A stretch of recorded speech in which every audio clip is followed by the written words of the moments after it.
Chapter 831. As soon as he said that, Wuming jumped in through the window. Sir Villo? Shadora was shocked. Please use the front door in the future, Mandela said sternly, but Wuming didn't listen at all. The one who came to support you was my clone. The real me encountered an enemy outside the city. Wuming sat down next to Mandela and began to explain. So that means, that golden giant was a gift from Sir Villo? That's amazing. Shadora's small eyes blinked. After all, this kind of summoning ability from a giant was very rare. However, Mandela didn't care about this. What he cared about was that the one who came to support was a clone. Even a clone was this strong. By the way, Sir Villo, did you destroy the enemy? Shadora asked with concern. Wuming shook his head. They had the gift of teleportation, so they ran away. Of course, this was a lie. Even if he was an ally of Salamandra, Wuming wouldn't tell them that he let Galgi and the others go after the deal. First of all, with Mandela's personality, he would definitely criticize Wuming's behavior again. Although Wuming didn't care about Mandela's words, it would save him some trouble. Secondly, in a sense, he was cooperating with Galgi and the others. If this spread out, it would have a slight impact on No Name. Is that so? Indeed, if it was the gift of teleportation, then it would be troublesome. Shadora nodded as if she understood. Although Shadora was a little disappointed that she didn't catch them. After all, even if those people weren't the mastermind behind the attack on Flame Capital, they definitely had something to do with this attack. As the leader of Salamandra, Shadora loved her people like her own children from the bottom of her heart. Flame Capital suffered such a disaster, and because Shadora didn't protect the people well, she naturally became hostile to the enemies who caused all this. However, compared to hostility, Shadora blamed herself more. Wuming saw a trace of self-blame in Shadora's eyes, so he comforted her. The enemy is not an ordinary person. He has an even greater power behind him. It's understandable that Salamandra is unable to stop him. This was also the reason why Wuming had let Galgi and the others go. If they killed Galgi and the others, the people behind him would definitely send new people to cause trouble. In that case, it would be better to leave Galgi alive. After all, Wuming had a good understanding of the other party. It would be easier to deal with him the next time they met. Lord Villo, you don't have to comfort me. Our Salamandra is indeed lacking in many aspects. As the leader, I cannot absolve myself from the blame. After all, Salamandra was a community that relied on numbers. They didn't have any high-level combatants. In addition, after the death of the previous leader, Shadora, who had succeeded the position, was too young. Salamandra had been in the 5 digits for a while now, and they were almost unable to hold on. If it wasn't for the smooth hosting of the Fire Dragon's birth ceremony and the news of Shadora's victory against the Demon King, which greatly increased the reputation of Salamandra, Salamandra would have been transferred to the 6 digits outer sect. However, it was different from Luos's intention of transferring Perseus to the 6 digits. Luos took the initiative to transfer Perseus to the 6 digits so that he could spend the rest of his life eating and drinking. Perseus originally had a strong foundation. If Luos worked a little harder, no matter how bad his talent was, he would still be qualified to stay in the 5 digits. In the end, because of Luos's squandering, Perseus lost the ability to stay in the 5 digits. In the end, because of Luos's lack of foresight, Perseus was disbanded. As for Luos, it was unknown whether Luos was dead or alive. Shadora, on the other hand, had no choice but to move her Salamandra to 6 digits. In the end, because of Shadora's tireless efforts, Salamandra was able to maintain the 5 digits.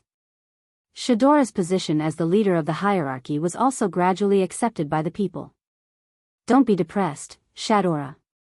When you grow up, our Salamandra will definitely welcome the peak again. Mandela said, his eyes filled with hope for the future. Yes. Brother, I will definitely work hard. Shadora also encouraged herself. She couldn't be depressed just because of this. At this time, Wuming also spoke. I heard that the reason why Shadora took over the position of leader is because her bloodline is denser. I don't know if it's true. This was something that Wu Ming had heard by accident. The reason why Mandela didn't take over the position of leader, but rather the younger Shadora, was because Shadora's bloodline was much denser than Mandela's. That's right. Our ancestor is the Star Sea Dragon King. Shadora has a bloodline power comparable to the Star Sea Dragon King. When she grew up in the future, this bloodline power would become Shadora's backing, allowing her to fully qualify to be the leader of the hierarchy. It would also allow Salamandra to gain a foothold. This was also why no one publicly objected to the young Shadora taking over the position of leader of the hierarchy. They only privately stirred up trouble. One shouldn't bully the young for being poor. After thinking for a while, Wu Ming spoke. If I find my body again, I can help you. Shadora and Mandela were taken aback. They didn't quite understand what Wu Ming meant. My body is also a dragon. I don't think I'm any weaker than the Star Sea Dragon King. My blood should be able to strengthen Shadora's bloodline power and make her stronger. Putting aside the fact that Thous and Yes and No Name were allies, just based on Shadora's personal attitude towards No Name, Wu Ming wouldn't be stingy. So Sir Villo is also a dragon. Then this must be fate. Shadora stood up excitedly. All the dragons under the heavens were one family, and Wu Ming was their ally, Salamandra. In addition, Shadora had always had a good impression of Wu Ming, and now it could be said that they were even closer than before. Ahem. Mandela coughed and motioned for Shadora to calm down.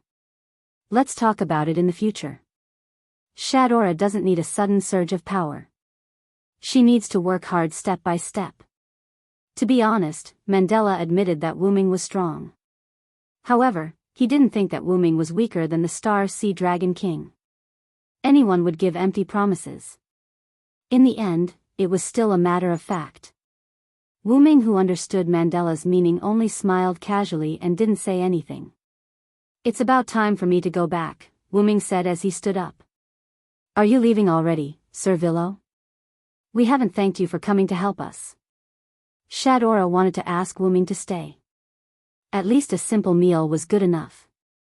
No, I still have to go pick up Vera. Wu Ming walked to the window as he spoke. Speaking of which, is there anything important in Salamandra? Wu Ming's sudden question stunned Shadora. Something important? We don't have anything important here. Sir Villo, I wish you a safe journey. Mandela suddenly interrupted. After looking at Mandela for a few seconds, Wu Ming nodded. Okay, I got it.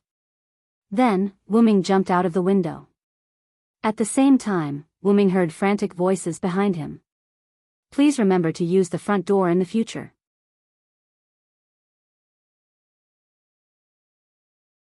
Chapter 832. Between the 3999999 outer gate and the 4000000 outer gate, where the fire dragon's birth ceremony was held and where Absolute Evil's clone had attacked not long ago. On the clock tower that Wu Ming had repaired in the past, Vera sat alone on the edge of the clock tower, looking at the town that had yet to be repaired due to the attack of Absolute Evil's clone. As the wind blew, Vera's huge but harmonious twin ponytail swayed gently. Vera, who was already unusually beautiful, was even more moving in the silence at this moment. If Maxwell were here, he would probably go crazy with excitement. However, even if it were someone else, if they saw this scene now, they would also be stunned by Vera. For example, Wu Ming, who came to pick up Vera now.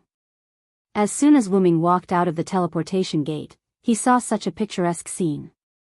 Looking at this scene, coupled with the cool breeze on the clock tower, Wu Ming's last trace of dissatisfaction for not being able to catch Maxwell disappeared. Why was it the last trace? Because most of his dissatisfaction disappeared because of the deal with Galgi. Seeing Wu Ming's arrival, Vera, who was sitting on the edge of the clock tower, immediately got up and jogged to Wu Ming's side, grabbing his sleeve again. Are you hurt? The fairy-like voice once again entered Wu Ming's ears, bringing great pleasure to Wu Ming's mind. Of course I'm not hurt. The only person who can hurt me is probably myself. Wuming hadn't been hurt for a long time, except for the time when he fought with Gidia. Only the black mud of the same origin could cause serious damage to Wuming. The other damage to Wuming was negligible. Vera nodded and continued to ask. Is it done? Without a doubt, Vera was asking about Maxwell. He ran away. I don't know about that guy's resurrection ability, so I can't kill him now. Wuming shook his head. Vera was surprised. After all, every time she met Maxwell, she could only run because no matter how she attacked and killed Maxwell, that guy just wouldn't leave. He had an "I'm not afraid of you" look on his face. And Wuming was able to chase Maxwell away, which made Vera look at him in a new light. However, Maxwell was only so obsessed with Vera. When you love a person, no matter what she did, you would think it was her love for you. For example, Vera kept killing Maxwell, and in Maxwell's eyes, it was Vera's love for him. One had to admit that Maxwell was a freak. However, Maxwell wasn't a masochist in the face of Silent Cry's constant attacks. Since he couldn't beat him, he would just leave. Reality was that reality. However, immediately after that, Vera felt a little uneasy to kill Maxwell. As if she could see that Maxwell would continue to tail her in the future, Vera's grip on Wuming's sleeve tightened. It's okay, Vera. Next time, I will take care of him. Wuming's eyes flickered. She didn't know if he thought of a solution. Vera was puzzled. Why did Wuming say, "Can't kill him," and then say, "I will take care of him"? Although they had only known each other for a short time, Vera had a good impression of Wuming. He wasn't an arrogant person. Wuming patted Vera, who tilted her head in confusion and kept her in suspense. You don't have to kill Maxwell to take care of him. Trust me, don't think about Maxwell for now. Vera nodded. Just like Wuming said, she just needed to trust him. Next, there was the problem of Vera's whereabouts. I'm going back to No Name. Do you want me to send you back to the outer door of Willow's Wisp? Wuming asked. But Vera shook her head. Wuming was stunned for a moment before he reacted. I'm the one who thinks too highly of myself. Vera could control the realm door. When he went to the outer door of 54545, it was Vera who took him there. Therefore, it was easy for Vera to go home by herself. And Wuming had never been to the outer door of Willow's Wisp, so he couldn't send her back. Then you can go back by yourself. I'll go first. Wuming opened the teleportation door and was about to walk in. He had to hurry back to No Name and give Laetitia and the others a surprise. But Wuming realized that Vera, who was pulling on his sleeve, didn't have any intention of letting go. Let's go together, Vera said calmly. They were both ghosts and had the same teleportation door ability. Moreover, Wuming was willing to help her deal with Maxwell. Vera liked this kindred spirit very much. Therefore, Vera felt that following Wuming would be better. Anyway, she was wandering around the North District by herself. If she didn't follow Wuming, would she have to wander around by herself and be followed by Maxwell again? But, this made Wuming helpless. You are the leader of Willow's Wisp. Is it okay for you to wander outside for a long time? If Ren wandered outside for a long time, not to mention the other members of No Name, even Ren himself wouldn't forgive himself. No, it shouldn't be said like that. It should be said that Ren wouldn't do such a thing. However, it was Vera who nodded her head. After all, her Willow's Wisp was a big business, and the people of Willow's Wisp were used to Vera slacking off daily. Thus, Vera expressed that there was no problem. In any case, Wuming once again understood why Vera wasn't the leader of the hierarchy. Then, let's go back together. Following Vera's nod, the two entered the teleportation door. 2105-380 Outer Gate, No Name's headquarters. In the room that belonged to Wuming, a dark purple ripple appeared. Wuming and Vera walked out. You're back. Wuming let out a long breath. This trip to the North District was really tiring. But, in the end, it was still a fruitful trip. Is this considered a Willow's home? Vera suddenly asked. This question made Wu Ming fall into deep thought. Logically speaking, the Great Root should be Wu Ming's home. However, although the Great Root was the home that Wu Ming had always been pursuing, Wu Ming didn't really want to stay there forever. It was fine if Wu Ming didn't cherish it after he got it. In any case, Wu Ming liked to interact with people. That kind of life was a good life for Wu Ming, and he didn't want to quietly sleep alone in the Great Root. How do I put it? This place is like home, but it's not home. It's not an exaggeration to say that it's a place to rest, because I won't stay in this place forever. Wu Ming replied. Although Wu Ming didn't like to stay in the Great Root, but Wu Ming only had one home, and that was the Great Root. But the definition of home is different for everyone. In my opinion, it's not a place where people gather that is called home, but a place where there are people who are worthy of being entrusted with. That place can be called home, and the current no name, to me, is such an existence. Although Wu Ming didn't join No Name for long, and he left not long after, feelings were hard to define. Wu Ming, 16th Night, Black Rabbit, and the others got along very well, and they were very much to his taste. Moreover, they were sincere to Wu Ming, so there was no reason for Wu Ming not to treat them with sincerity. And because of this, the home of No Name was formed. And this conflicted with the former, which was why Wu Ming said that it was like home, but it wasn't. In short, whether it's a home or not, just enjoy the life in front of you. If you think too much, it'll be very hard. Vera nodded thoughtfully. Let's go, Vera. Let's go out. I've prepared a surprise for my companions. Wu Ming said as he pulled Vera towards the door. I wonder if 16th Night and the others are back. With that in mind, Wu Ming pushed open the door.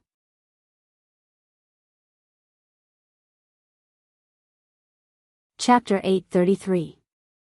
Kacha. Opening the door, he was greeted by a petite figure. Wah. Letitia, who didn't expect the door to open by itself, bumped into Wu Ming and let out a whimper. Moss.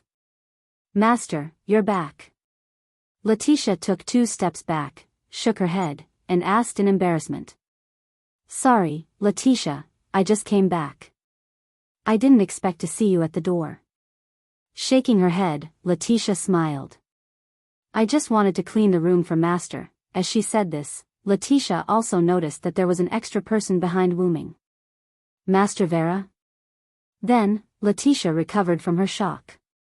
Although I can almost guess what the reason is. It should be Maxwell's doing. As Letitia said this, she looked at Wu Ming with some jealousy. Letitia was clearly the one who was following Wu Ming around, ahem. Speaking of which, Letitia, is everyone not back yet? Although it was better to let 16 Knights and the others stay in the Southern District, it was not the territory of No Name. Although it was safe to have 16 Knights and the others, it was not good to take the initiative. How could the safety of the Southern District be left to the people of the Eastern District? Whether it was the Southern District or the Eastern District, it would have a huge impact. Wu Ming didn't think that the smart guy 16 Knights wouldn't have thought of this. But Letitia shook her head.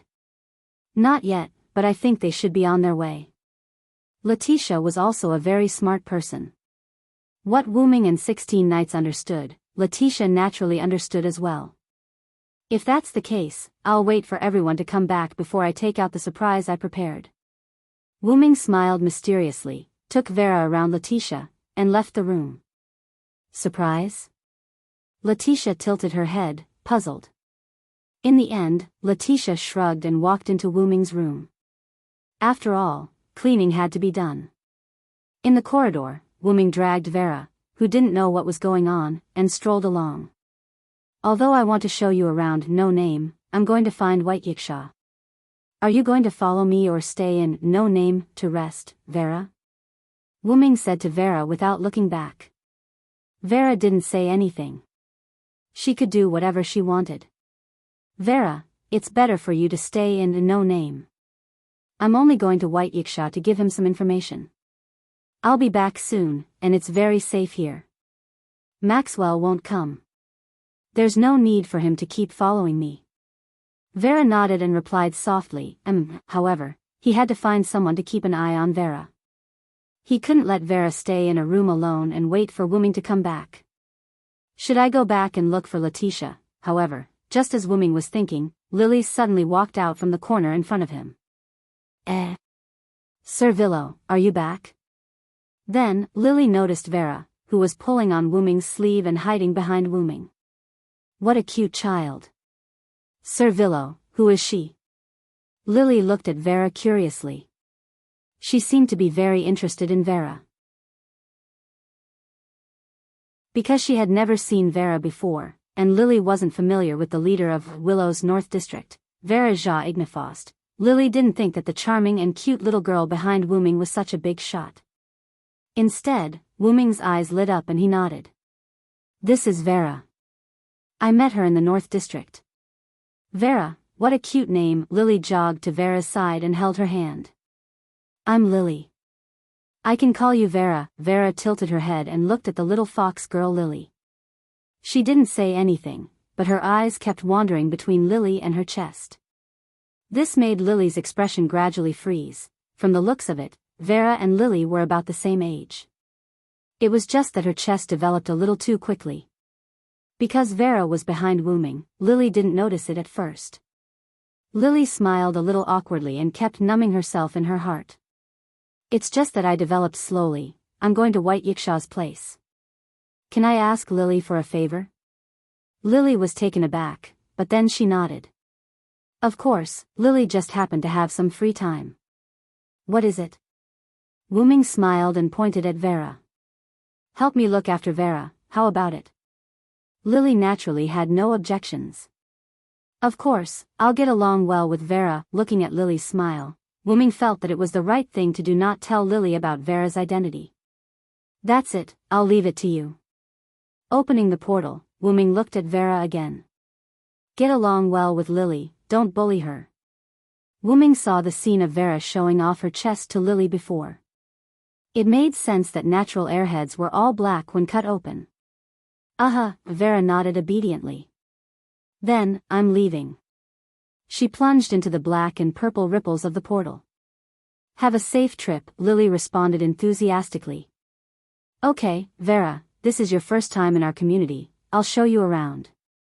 After Vera nodded silently, Lily took Vera's hand and walked around. And Vera quietly took out a hammer from behind where Lily couldn't see. 2105380 Outer Gate, Thous, and yes, branch. In the room where White Yiksha often stayed, the black and purple ripples appeared and Wuming jumped out. No one. Standing up, Wuming looked around in confusion. Usually, White Yiksha would sit here and drink tea, eat snacks, and rest. But with the current situation, it was understandable that White Yiksha didn't have time to be so leisurely. But at this moment, the door was pushed open. Kacha, a white-haired loli walked in. It was White Yiksha. Oh, you're back. White Yiksha wasn't surprised by Wuming's arrival. She closed the door, calmly walked to her usual seat, found a cushion, and sat down. Wuming sat down as well. I found a new clue. Then, Wuming told her the information about Galji and the others, as well as his own speculations, in an extremely indirect manner. Galji, huh? A hint of hatred appeared in White Yiksha's eyes. It wasn't hatred for Galji, but hatred for the people behind Galji. I didn't have a good impression of that bunch of stubborn people from the beginning. I just didn't expect them to attack boxing. What White Yiksha was talking about was naturally the unknown faction behind Galji. Although she didn't know who it was, White Yiksha was sure that it was one or more of the upper levels of the boxers.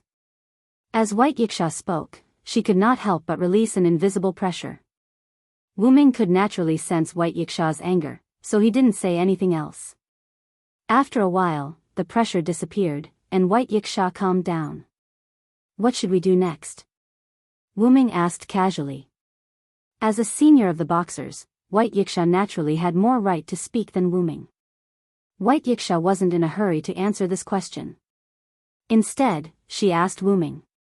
What do you think? Deal with it as it comes.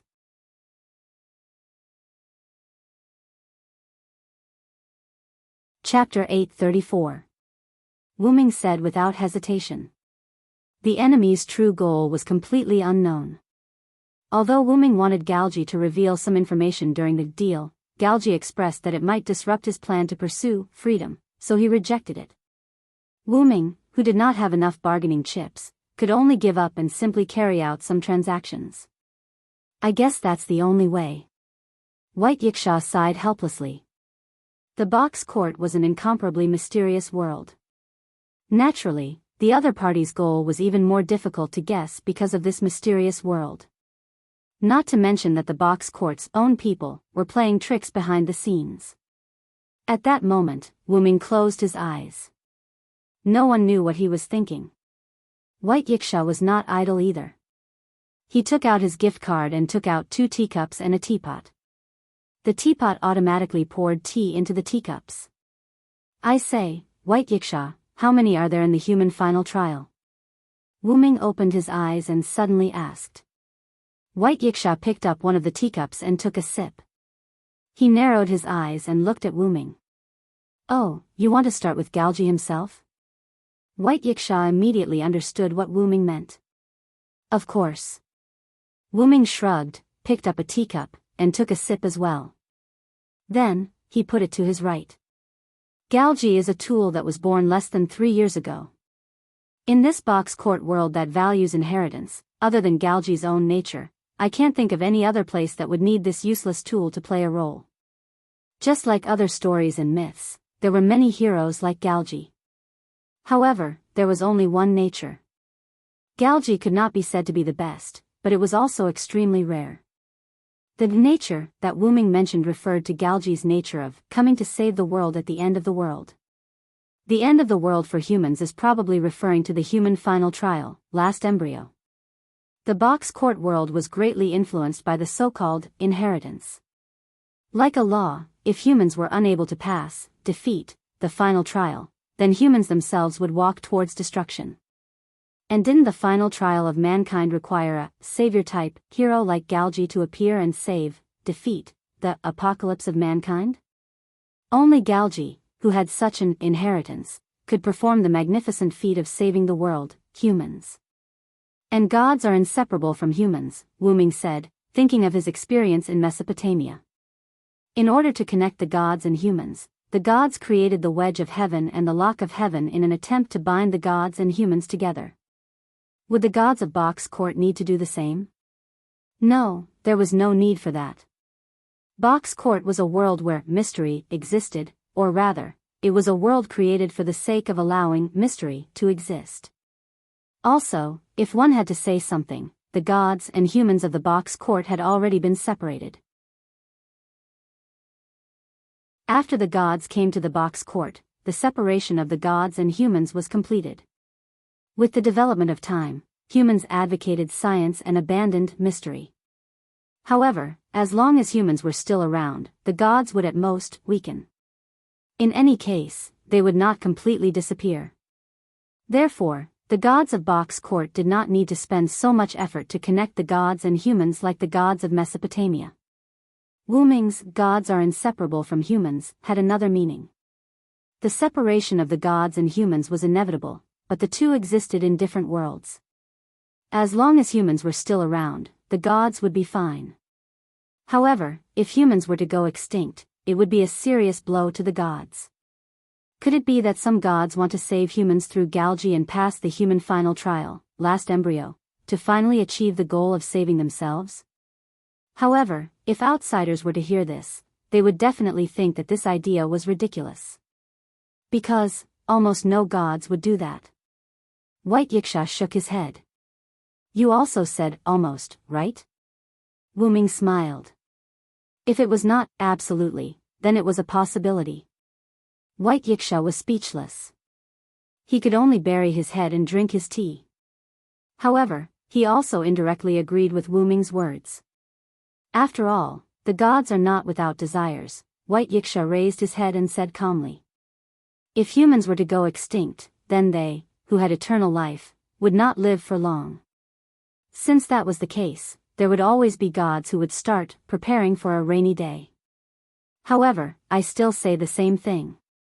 almost no gods would do that. This was just like the organizers of the lucky draw who had already decided on the winner.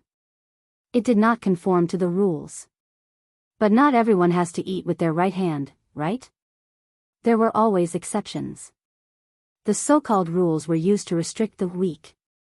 Artificially liberate the human final trial, last embryo, and let their own pawns cross it to save their own lives. Wu Ming raised his hands as if he was weighing a scale. Then, he continued. It's fine even if you fail. Give up everything you can. As long as you're still alive, there will always be a chance to solve it. As Wu Ming spoke, he slammed his right hand down as if it was a part that needed to be abandoned. However, they never thought about how disastrous the consequences of failure would be for others. Coincidentally, the hand that fell hit the teacup that Wu Ming had placed to his right. The teacup tilted and collapsed, spilling tea all over the floor. I'm not targeting anyone. I don't have a good impression of most gods. I can imagine how bad they are. After all, Wu Ming was on the side of humans. Be careful. White Yiksha looked at the floor. She was quite dissatisfied with Wu Ming's tea spilling. Speaking of which, what is your brain made of? You can actually make such a connection. To be honest, White Yiksha increasingly felt that Wu Ming's words made sense. Galji's existence itself is a very big point of suspicion. If there really was another purpose, then why did they deliberately let a prop that had been born less than 3 years ago do it? This was obviously a problem. They had to send an experienced person to do it. This meant that this matter had to be done by Galji. However, Galji's superiors had arranged for someone to keep an eye on him. That person was Maxwell. Not only did Galji say, "We are not on the same side," but Maxwell himself also revealed the feeling that he was not on the same side as Galji. It was no wonder that they would hide their secret operations. Once they appeared in front of the world, they would definitely be guessed through their names, actions, and other aspects. For example, Wu Ming, who had already obtained a lot of information, boldly made a guess. Well, let's put this problem aside for now. Let's talk about the human's final trial first. No matter what, as long as there was a glimmer of possibility, he had to grasp it and explore it in depth. Actually, I was once one of the human's final trial. White Yiksha seemed to recall a long time ago as her eyes showed a trace of absent-mindedness. You? The human's final trial? It was no wonder that Wu Ming was stunned. This was like knowing the true identity of the old man who had been your neighbor for decades was Superman. What? I'm the sun's astral spirit after all, a manifestation of the heavenly oracle. White Yiksha glared at Wu Ming proudly. I got it. Please continue. He extended a hand and politely motioned for White Yiksha to continue. Fortunately, Wu Ming's ability to accept things was very strong. Even if you told Wu Ming that White Yiksha, this lowly, was once a mature sister, he would still accept it. In short, it's fine as long as you know that I'm one of the humans' evil.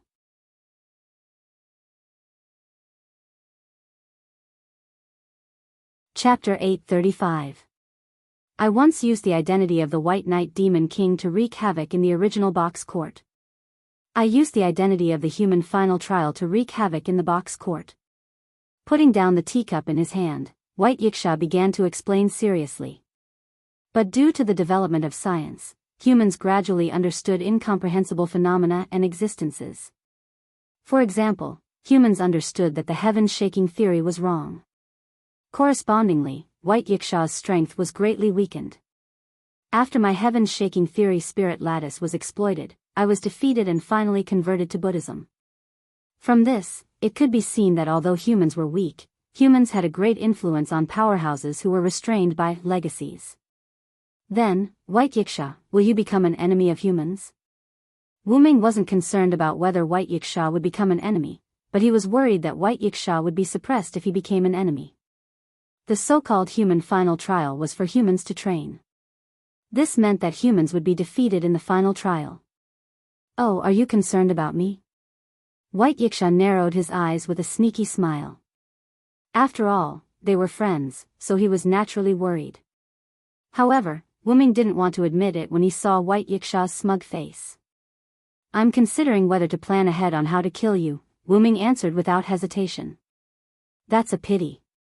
Due to the heavens-shaking theory being unraveled and my conversion to Buddhism, my rights to the human final trial have stopped. But then, White Yiksha's tone changed. However, if I return the Godhead and retrieve the Spirit Lattice, the rights to the human final trial can still be reactivated. Is that so? Wuming nodded. This was one of the reasons why White Yiksha didn't retrieve the Spirit Lattice to fight the Demon King 3 years ago. However, if it really comes to that, I will have no choice but to return to the upper levels of the box court. Even if White Yiksha didn't want to return, the people in the upper levels of the box court wouldn't let a 2-digit box court powerhouse stay in the lower levels. Although White Yiksha would only think for the people in the lower levels by staying in the lower levels, once this precedent was set, it would be troublesome for other powerhouses to run to the lower levels in the name of being the ruler of the social class. Don't doubt it. Some people like to be a local tyrant. But if you leave, it will be quite troublesome. Wuming looked helpless. If I leave, I will recommend you to be the ruler of the Eastern District. White Yiksha did not hide anything. In fact, when White Yiksha promised Wuming that he would protect the East District and, no name, even if he had to return the Godhead, White Yiksha had already made up his mind. I don't want to be the ruler of the hierarchy and cause trouble every day. There's no other way. I can only put in more effort to make you obediently stay at the bottom. Looking at Wuming's appearance, White Yiksha could not help but laugh. Since you've said so, it seems that I can only do as you say. Then, the two returned to the main topic.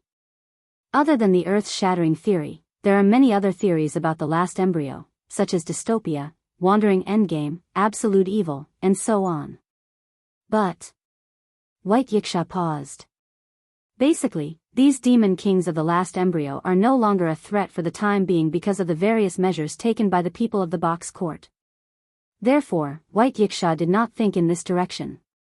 You said it yourself that it's only temporary. Galji and the others might want the last embryo to reappear, Wuming asked. For example, human evil. When he saw Absolute Evil's clone, White Yiksha had said that Absolute Evil had been sealed. But the community in charge of guarding Absolute Evil's seal told me that the seal is intact and no suspicious people have been found recently. After experiencing the attack of Absolute Evil's clone, White Yiksha immediately contacted the manager. Moreover, ever since No Name sealed it 200 years ago, the seal has always been perfect and has never been broken. Oh. Absolute Evil was sealed by No Name 200 years ago. Wuming really did not know about this.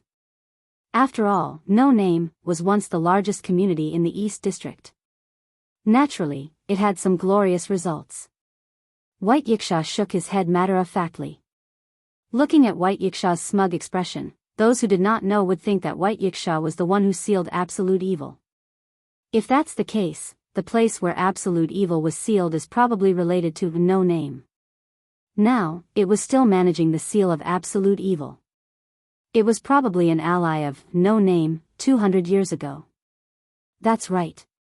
The community managing the seal of Absolute Evil is an ally of No Name, White Yiksha said slowly, then looked into Wuming's eyes.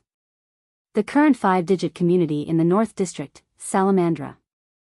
Wuming was deep in thought. Long ago, Wuming had guessed that Galji and the others had attacked the outer gate of the 54545 for some reason. The reason why he only suspected this was simple. The East, South, West, and North districts had all been attacked by Absolute Evil's avatars. The West district was not attacked a second time. The South and East district were attacked a second time in the same place. Only the North district was attacked a second time in a different location. Wuming originally had some guesses about this. With a series of clues and the fact that White Yiksha said that the place where Absolute Evil was sealed was the headquarters of Salamandra, perhaps Galji and the others really did something in the outer gate of the 54545. However, the conditions for unsealing the seal of Absolute Evil are very special. White Yiksha's next words attracted Wuming's attention. Very special? Then, White Yiksha extended a finger. First, you must have Sun sovereignty. Sun sovereignty? Wu Ming's expression changed slightly. It was unknown if he thought of something bad.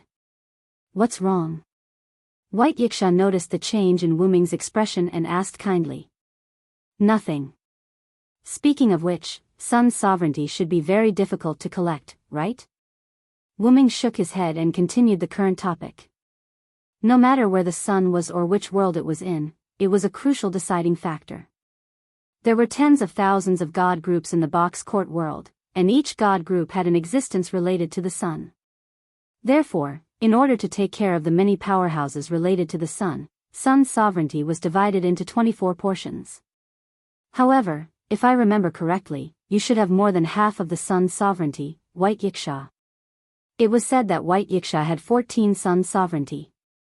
In that case, there were only 10 suns scattered outside. However, 10 sun sovereignty was not enough for hundreds or thousands of god groups. However, although that was the case, if it was someone from the upper echelons of the box court behind Galji, it was reasonable to have 1 or 2 sun sovereignty. However, White Yiksha's next words shocked Wu Ming again. Not only do I have multiple sun sovereignty, but my enemy also has multiple sun sovereignty, and there are 6 of them. In that case, wouldn't there be only 4 sun sovereigns left outside? In that case, sun sovereignty was even rarer. It was no wonder that it was a condition for unsealing. Even so, having sun sovereignty was still one of the conditions. The second condition for unsealing is the Star Sea Dragon King's horn. Wu Ming knew about this. The Star Sea Dragon King was Shadora's ancestor.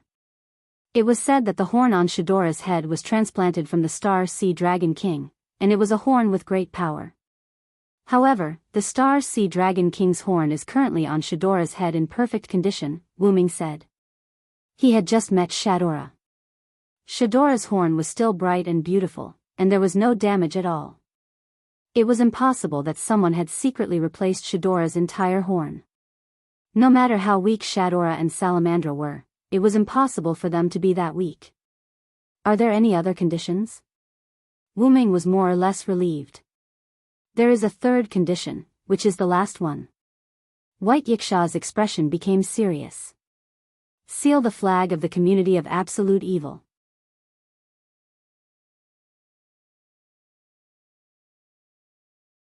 Chapter 836. Hearing this, Wu Ming could not help but narrow his eyes. The flag of the community that seals absolute evil, wasn't that the flag of no name? That's right, it's the flag of no name, White Yiksha said with certainty. So, my guess was right. Wu Ming said subconsciously. What did you guess right? White Yiksha looked at Wu Ming in confusion. This had nothing to do with what she said, right? I always feel like you've been hiding something from me. Facing White Yiksha's suspicious gaze, Wu Ming could not help but laugh. How could that be, cough cough. Let's call it a day. At this moment, Wu Ming seemed to be in a relaxed state. Wu Ming's sudden relaxed state made White Yiksha begin to complain. Don't be too relaxed. Although the Sun Sovereign is rare, if there's someone behind the other party, it's not impossible to get it. The Starsea Dragon King's horn is even more so. As for the flag of no name, don't forget that 3 years ago, no name was taken away by the Devil King. Combined with the information you provided, it's most likely those people. To put it simply, White Yiksha was quite worried about whether the other party would break the seal of absolute evil. Don't worry, the enemy can't do anything anymore.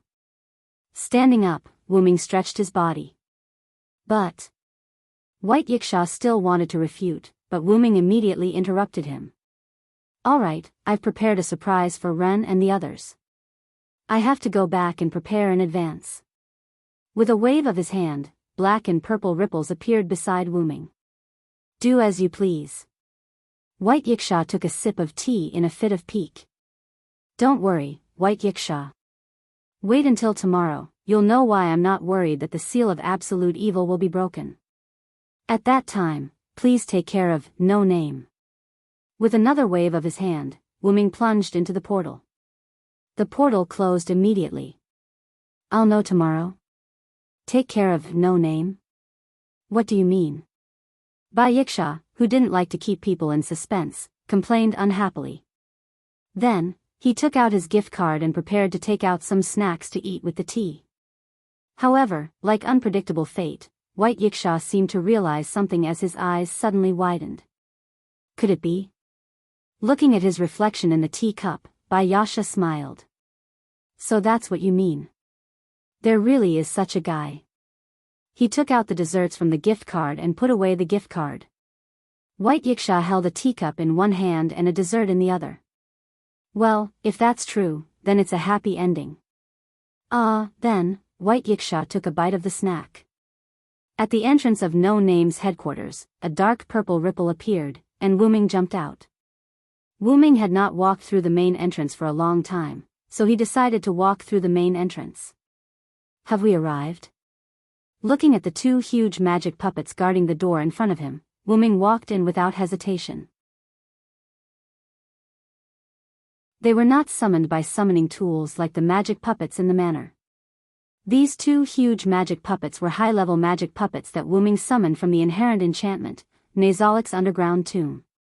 If it was someone without authorization, the two gigantic magic puppets at the door would stop the person from entering. If they tried to force their way in, they would be attacked by the huge magic puppets. Of course, the magic puppets could only stop low-level tiger men like Jard. If someone like Maxwell tried to force his way in, these two magic puppets could only act as an alarm at best. In the end, they would have to rely on other people in the community. However, with these two magic puppets guarding the door, it felt quite cool. In short, it was better than nothing. Walking into the courtyard of No Name, Wu Ming saw a bright and beautiful scene. Different from the dilapidated scene he saw when he first walked through the main entrance, the scene Wu Ming saw now was completely different. The barren land became full of vitality, the originally dry river was filled with clear water, the seemingly broken house was renewed, and the courtyard that did not have any greenery was now full of vitality. Not bad. Wu Ming was quite satisfied with this. Although Wu Ming did not often wander around No Name, he was still a member of No Name. Wu Ming was happy to see No Name become better. Wu Ming was happy to see No Name become better. Moreover, when he thought about the things he successfully traded with Galji, Wu Ming's mood became even better. By the way, although I wanted to take Vera around before, it seems like I haven't been to No Name much myself. Wu Ming said as he walked around No Name. However, as Wu Ming walked around, he noticed that there was a problem not far away. Wu Ming quickly walked over and saw Pest and Vera confronting each other, while Lily stood at the side, not knowing what to do. Moreover, if Wu Ming was not mistaken, there was a hammer on the ground beside Pest. What happened? Wu Ming could not help but ask. Sir Villo? Lily's voice was full of surprise, as if Wu Ming's arrival had completely resolved the situation between the two. However, that was more or less correct. When Vera saw Wu Ming, her short little legs fluttered as she ran to Wu Ming's side and pulled on his sleeve. When Pest saw Wu Ming, his face paled even more. It seemed like he was still a little afraid of Wu Ming, but not as serious as before. What's going on? Wu Ming did not look at anyone but Lily. After all, the onlooker had a clearer view. I was bringing Vera around when we suddenly bumped into Miss Pest. Then, Vera attacked Miss Pest with a hammer, and then... Lily did not continue, but Wu Ming understood. After that, Pest probably sensed Vera's danger and did not attack her directly. Instead, they stared at each other and started a confrontation. From the looks of it, Wu Ming could more or less guess what had happened. Pest, are you hurt? As the victim, Pest naturally needed to be concerned. How could I be hurt by a mere hammer? I was just a little annoyed that I was suddenly attacked, and it was my head. Although Pest was touched by Wu Ming's kindness, he was still very afraid of Wu Ming, and his voice was filled with weakness. Since you're not hurt, you can leave first. Wu Ming knew that Pest was not hurt, so he did not question his words. I know. Pest said in an aggrieved tone. Then, he left without stopping, as if he didn't want to stay any longer.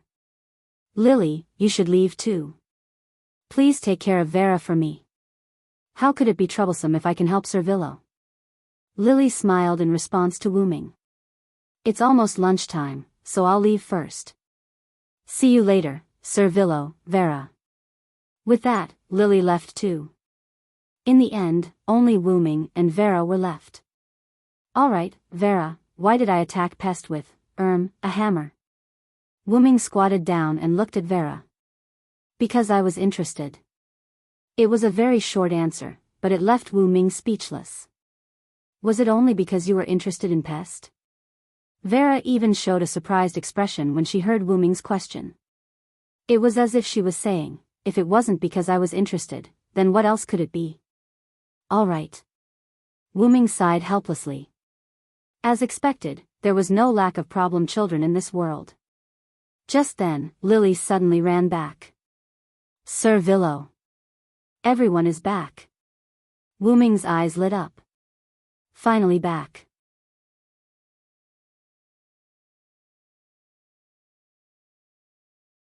Chapter 837. No name, usual chat room cum meeting room. Although there was a realm gate and it wasn't a long journey, after leaving home for a long time, the first thing to do after returning was to rest. You're finally back. Jiao Fei Niao sat on the sofa and elegantly took a sip of the black tea she had just prepared. Fei Niao is indeed a young lady. Haruai Hayashi, who was sitting next to Jiao Fei Niao and stroking the three-furred cat, couldn't help but say. It's just a habit. Do you want to learn etiquette? I can teach you. Jiao Fei Niao seemed a little excited and looked at Haruai Hayashi as if she was offering her services. However, Haruai Hayashi shook his head. That's not necessary. She wasn't cut out to be a young lady. She preferred to spend time with her friends naturally. After all, Haruai Hayashi's personality isn't suitable. Ren, who was resting on the opposite side, said weakly. After spending some time together, the members of No Name had a certain understanding of Haruai Hayashi, this seemingly innocent but actually two-faced girl. Haruai Hayashi didn't care about Ren's words at all and even nodded in agreement. I think that as our No Name's mascot, Black Rabbit is very suitable for learning etiquette. Haruai Hayashi said as he looked at Black Rabbit, who was also resting on the sofa. The Black Rabbit, who was resting with its eyes closed, jumped up when it heard someone talking about it. Its ears also twitched. Black Rabbit also has etiquette knowledge, Yao-san. Although Black Rabbit's etiquette knowledge may not be as good as Miss Fei Niao's, he doesn't need to learn it. Black Rabbit had the title of a Hakata aristocrat. In addition, Black Rabbit had been a judge for a long time, so etiquette was necessary for Black Rabbit. You didn't deny the identity of a mascot, Black Rabbit. Haruai Hayashi covered his mouth and snickered. Yes, that's right. You didn't deny the identity of a mascot. Jiao Fei Niao didn't cover her mouth and snickered, but she also gave Black Rabbit a proud smile. Ren could only smile awkwardly. Teasing Black Rabbit had become a daily routine of No Name. And no way, Black Rabbit is not a mascot. Black Rabbit, who was once again teased by the two of them, blushed. You two problem children don't always think about teasing Black Rabbit.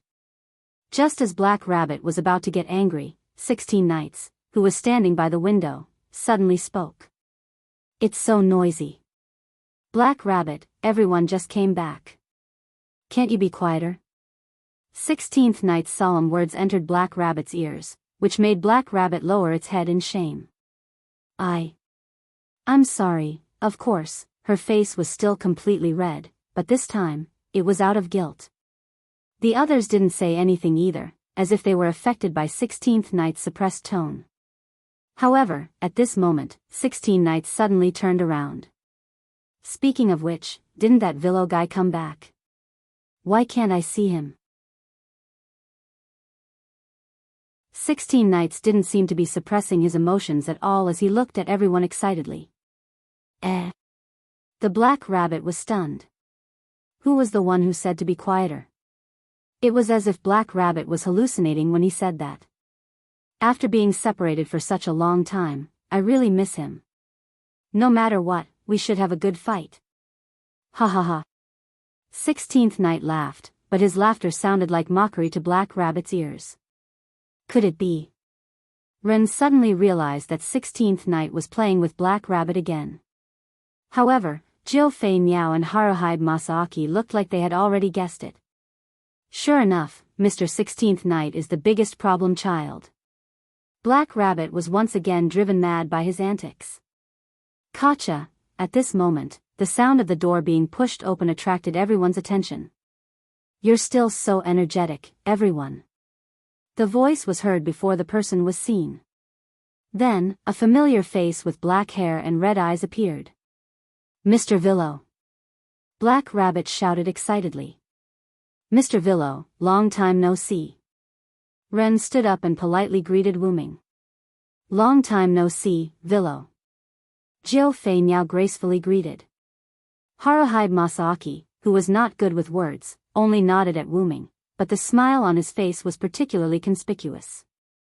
Wu Ming did not reply to them one by one. He just looked at them one by one and spoke to everyone. Everyone, long time no see. Then, Wu Ming had a smile on his face. Yo, little brother, I missed you so much.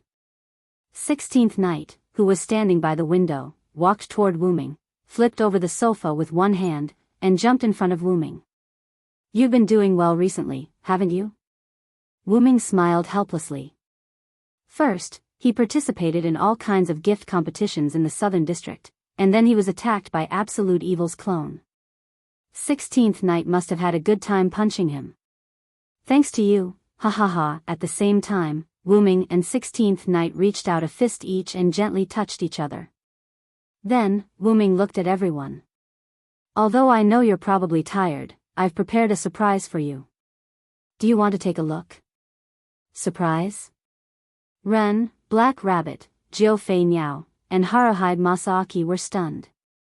Don't keep us in suspense, hurry up and take it out.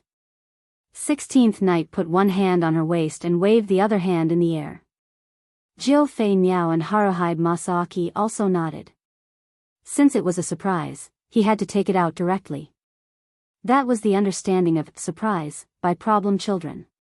However, Wu Ming began to keep them in suspense again. There's no rush when everyone is here. However, when he said that, everyone was basically here. For example, now. Knock knock.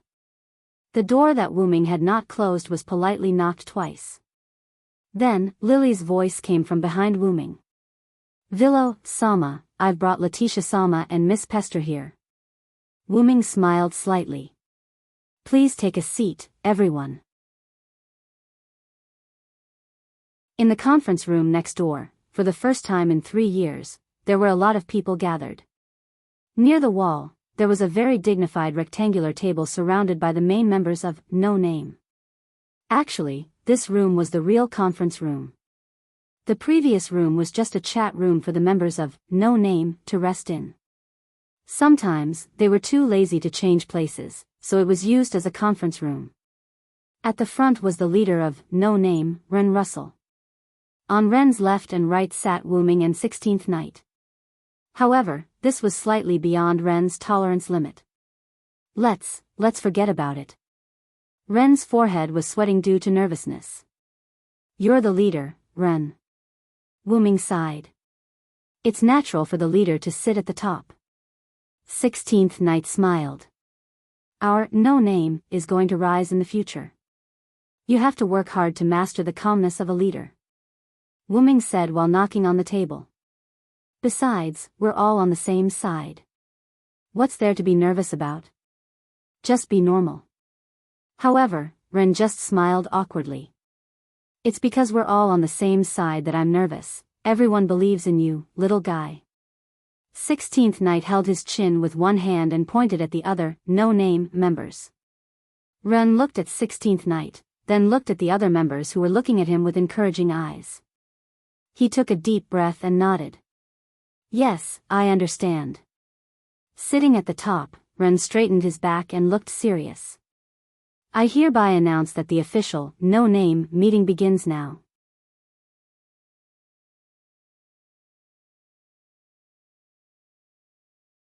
Chapter 838. This meeting was suggested by Mr. Villo, so the first speech will be given to Mr. Villo. Ren reached out his hand and pointed at Wu Ming. Wu Ming gave Ren face and nodded. This meeting was suggested by me, mainly because I want to share with everyone that a surprise I brought back from the Northern District. Wu Ming said and looked at everyone.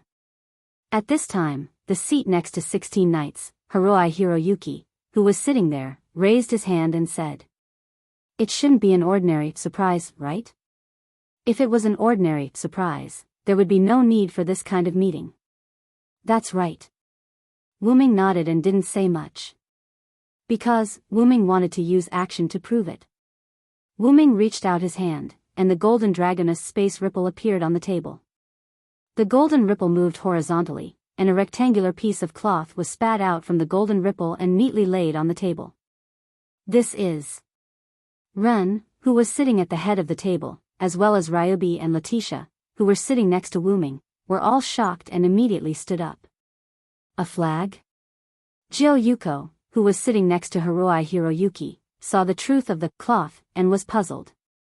It was a red flag with a golden border, and the pattern on the flag was a girl with hills and earth as the background.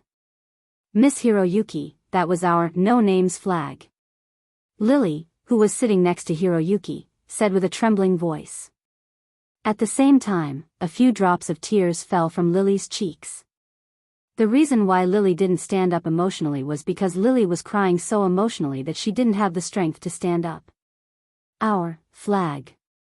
Ren, who stood up, reached out his hand and wanted to touch the flag that belonged to a no-name, but because Ren was sitting at the head of the table and the position of the flag wasn't close to Ren couldn't touch it at all. On the contrary, Ryobi and Letitia, who were sitting next to him, easily touched the flag. "That's right, it is indeed our flag," Letitia said with absolute certainty. Mr.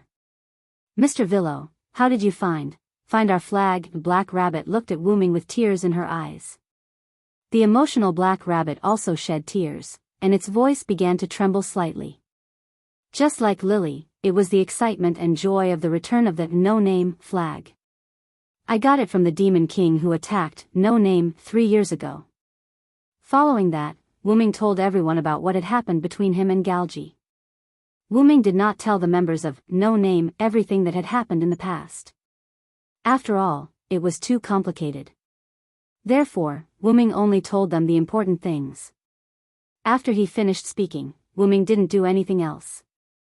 He just waiting for the members of No Name to digest the information he had brought.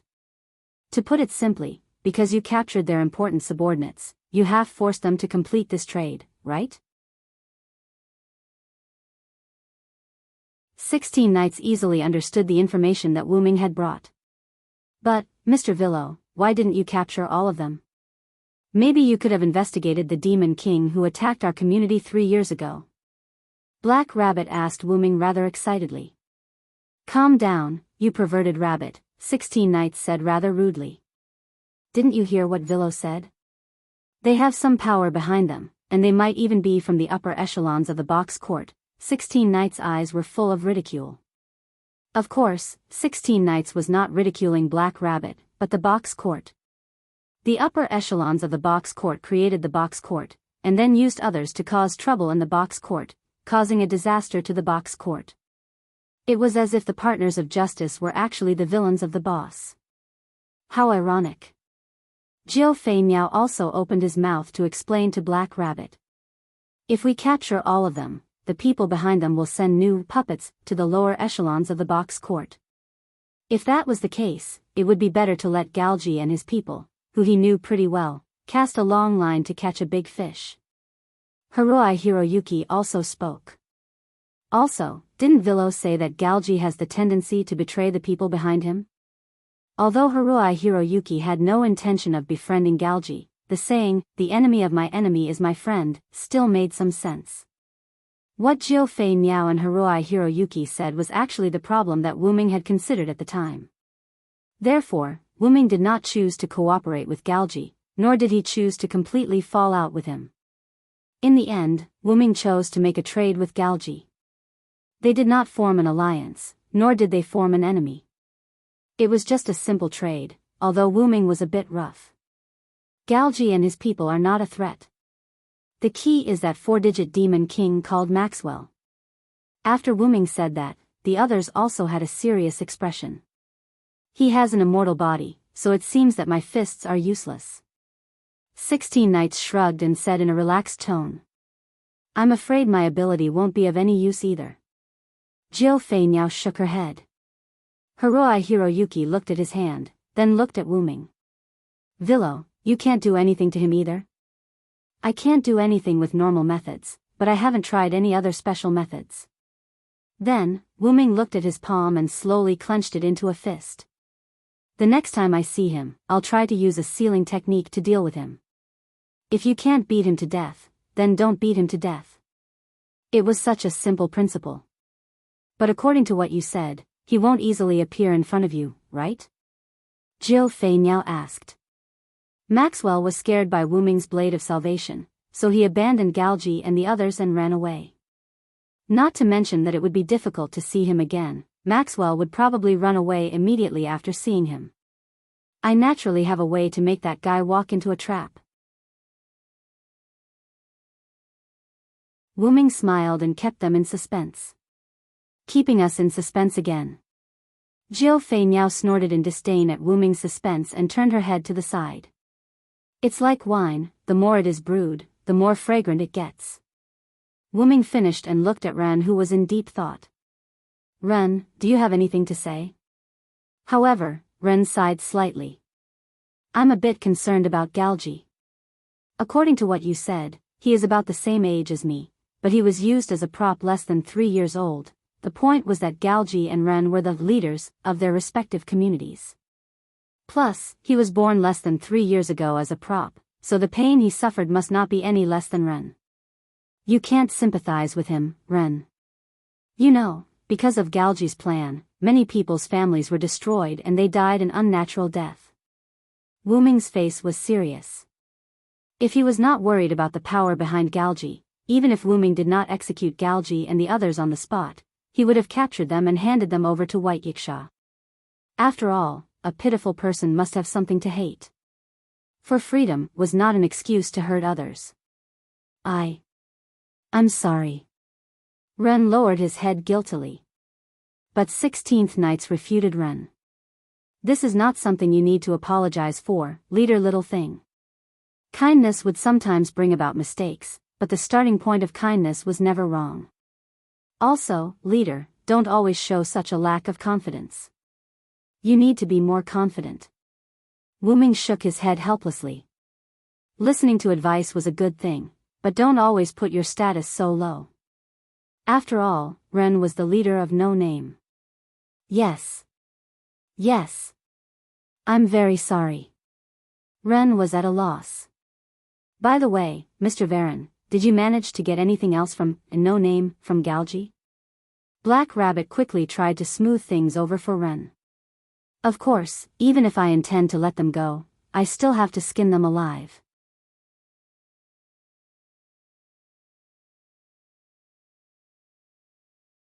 Chapter 839. In the next second, Wuming took out a card out of thin air.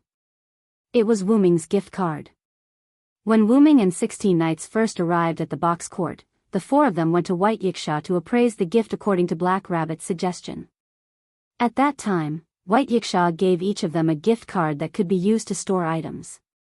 However, Wuming had the dragon nest space, so he didn't use it often.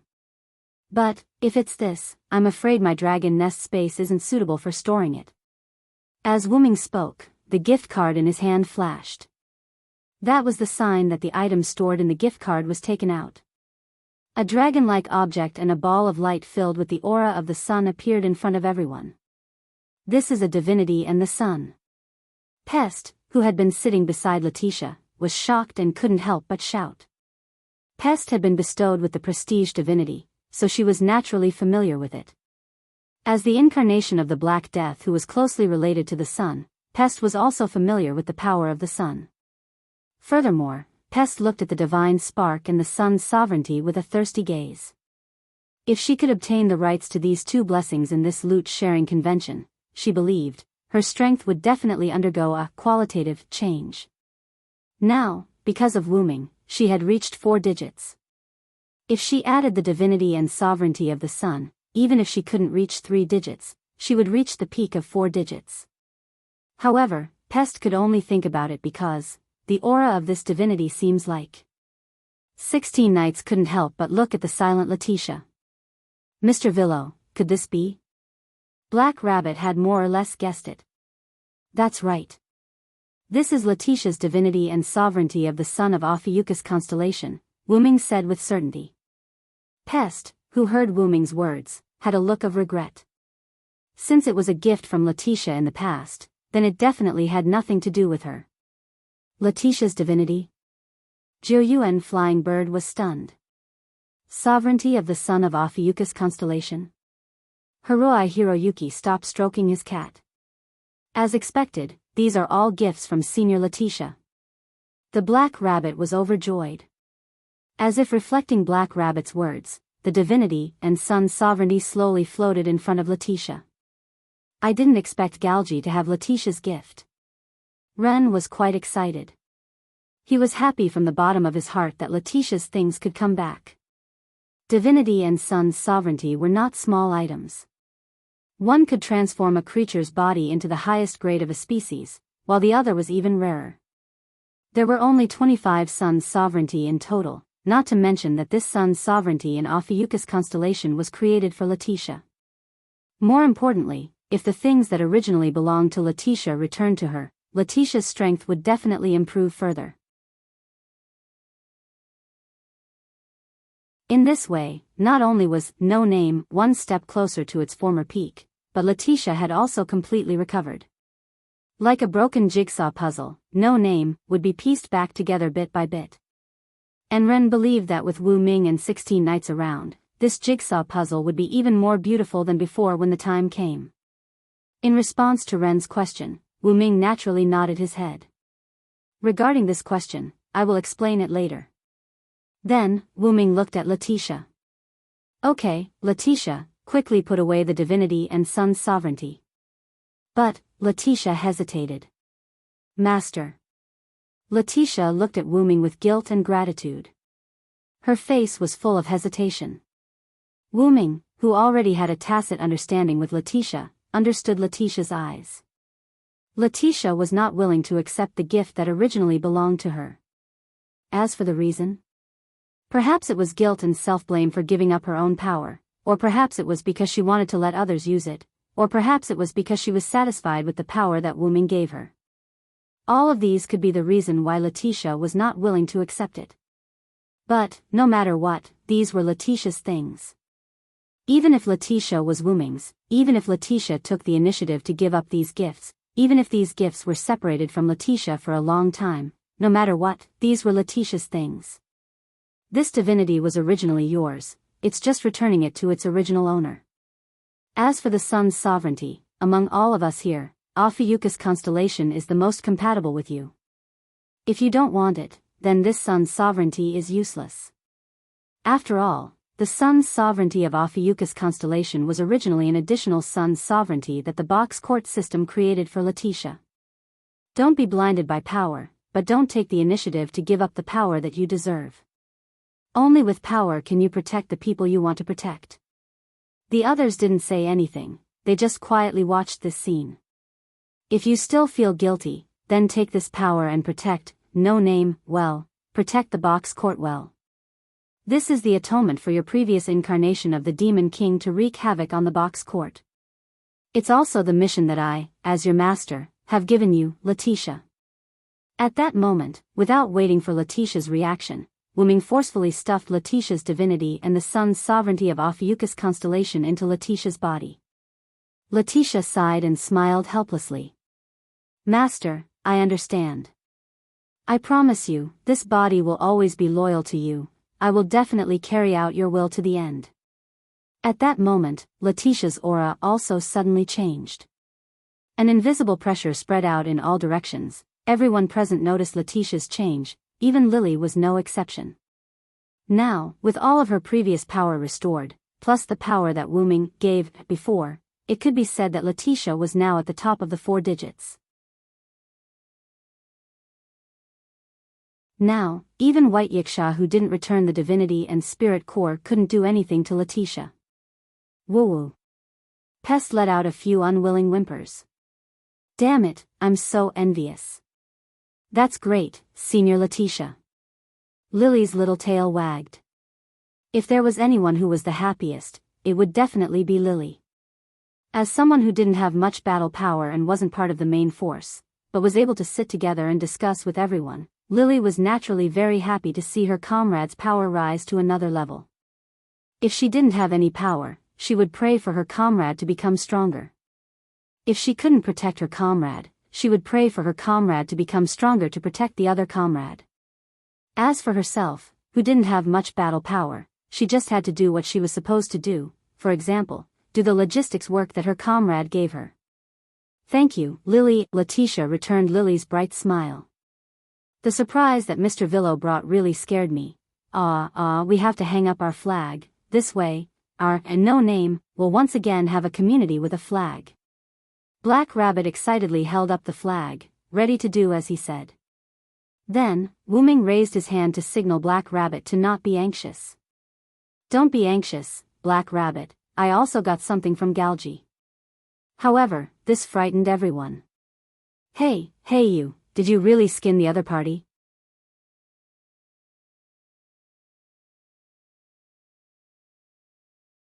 Chapter 840. 16th Knights ridiculed in an exaggerated tone. In fact, whether it was 16th Knights or the others, they were already surprised that Wuming was able to find that no-name flag. And Wuming finding Letitia's divine spark and sun sovereignty was also out of everyone's expectations. Not to mention the divine spark, there were only 25 sun sovereignty. Not to mention the number of people in Box Court, just the number of communities in Box Court was as many as the stars in the sky and the gravel on the ground. It was reasonable to say that Wuming was able to obtain that the no-name flag, Letitia's divine spark and Ophiuchus' sun sovereignty from Galgi, but they didn't expect that Wuming would actually ask Galgi to hand over other things. To be honest, everyone began to guess who was the person that Wuming had captured to be able to make Galgi suffer such a big loss. Seeing everyone's doubts, Wuming began to explain. My original request was to return that no-name item, but Galgi wasn't the mastermind behind the scenes, he was just a puppet, so I didn't expect to exchange it for many things. Wuming was hoping to get some other good things from Galgi, but he didn't expect Galgi and the others to carry so many gifts that belonged to no-name. The no-name flag was taken out from her gift card when Wuming woke Ling up, and Letitia's divine spark and Ophiuchus' sun sovereignty were taken out by Galgi. By the way, the gifts of Box Court could only be obtained through transactions, transfers, or gift competitions. They couldn't be stolen. The community flag was this type of gift. The Demon King used his authority to attack the no-name 3 years ago. The Demon King won, and the flag became the Demon King's possession. After that, the flag was transferred to Galgi, and Galgi transferred it to Wuming through a transaction witnessed by Box Court. If Wuming tried to steal it, the no-name flag might be invalidated by Box Court's system. However, Box Ting's system dispelled Wuming's thoughts of taking advantage of others. It was rather regretful. Asterisk cough asterisk cough asterisk, asterisk in short, thanks to the Box Court system, Galgi was able to hand over everything that belonged to no-name. The flag of no-name, Letitia's divinity, the sovereignty of the sun of the Ophiuchus constellation, and the last one, the sovereignty of the Leo sun. After Wuming finished speaking, the gift card that he had yet to put away suddenly burst out with a ray of light, and the aura of the sun that was no weaker than that of Ophiuchus constellation rushed over. This is another sun sovereign? Pester was shocked once again. There were only 25 sun sovereigns, and Wuming had taken out 2 of them in just a short while. In the lower level of the courtyard, there were actually 2 sun sovereigns in the 7-digit outer sect. What kind of explosive news was this? Speaking of which, other than Letitia, is there anyone else in no-name who has a sun sovereign? It wasn't that Wuming was curious, but it was mainly because there were too few sun sovereigns. White Yiksha and her old enemy together held 20 sun sovereigns. Excluding the additional Ophiuchus constellation, there were only 4 sun sovereigns that were wandering outside. Even if No Name was once the largest community in the East District, with only 4 people, it was still extremely difficult to collect sun sovereigns. Therefore, when Wu Ming knew that the sun sovereign of the Leo constellation was once bestowed by No Name, he was indeed shocked. This once again proved that No Name was indeed the largest community in the East District. That was the sun sovereign that the Sun Lion once held. Black Rabbit began to explain. Because it was a divine beast that pulled the chariot of the sun god, it coincidentally obtained the sun sovereign of the Leo constellation. However, 3 years ago, it and its other companions were captured by the demon king that attacked No Name. Black Rabbit's expression was a little sad, as if it was recalling what happened 3 years ago.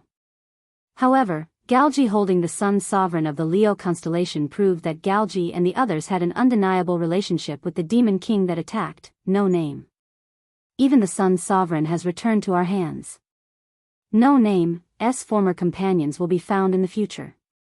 Seeing the depressed Black Rabbit, Wu Ming opened his mouth to comfort him. Yes, I understand, Mr. Villo.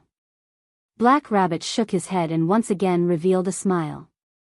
He couldn't always be depressed, he had to be motivated.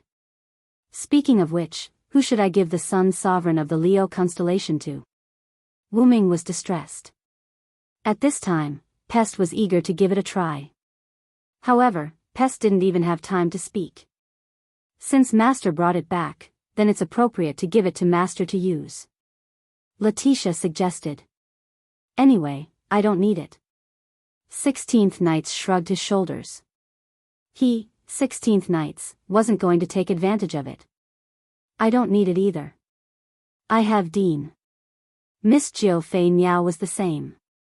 She didn't want the favor of charity.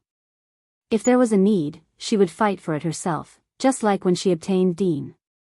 Haruai Buyao also shook his head. I just want to make friends. As for me, Mr. Villo already lent me Argel. Ren was slightly embarrassed when he said this. When Ren first heard that Wu Ming wanted to give him Argel, he was scared silly.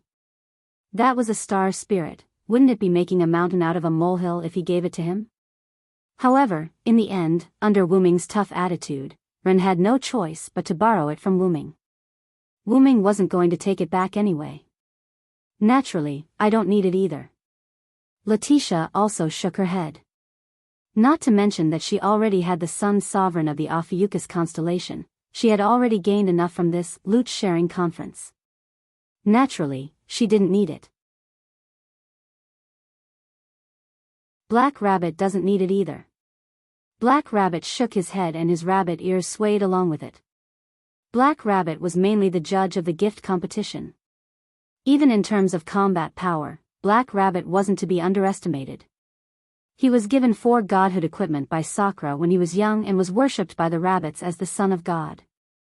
Black Rabbit was actually very strong. Lily doesn't need it either. After all, Lily is a support staff. Lily laughed mischievously. I don't need it either. Wu Ming shrugged his shoulders helplessly. He had the sun incarnation and didn't need the power of the sun. As for the sun sovereign's ability to summon star beasts, it was just a summon. With the dependent incarnation, it was equivalent to a summon. Therefore, Wu Ming didn't need the sun sovereign. However, Pest was roaring in his heart. If you don't need it, you can give it to me. Finally, Mr. Pest made a rare speech. Cough cough. According to the sun sovereign of the Leo constellation's ability, as well as everyone's ability, we can just make a reasonable plan. No matter what, he had to fight for it. Wu Ming looked at Pest meaningfully. Pest was almost scared to death. In the end, Wu Ming nodded. What Pest said makes sense. Immediately after, Wu Ming looked at Black Rabbit. Black Rabbit, does the sun sovereign of the Leo constellation have any other abilities? If the sun sovereign was only able to summon star beasts, it would be too cheap. The Black Rabbit stretched out a finger and gently tapped its chin. I remember that the sun sovereign of the Leo constellation can give the wielder the ability to reflect all weapons. It's a pretty good ability. I see. Wu Ming nodded. Then, give this to 16th Night.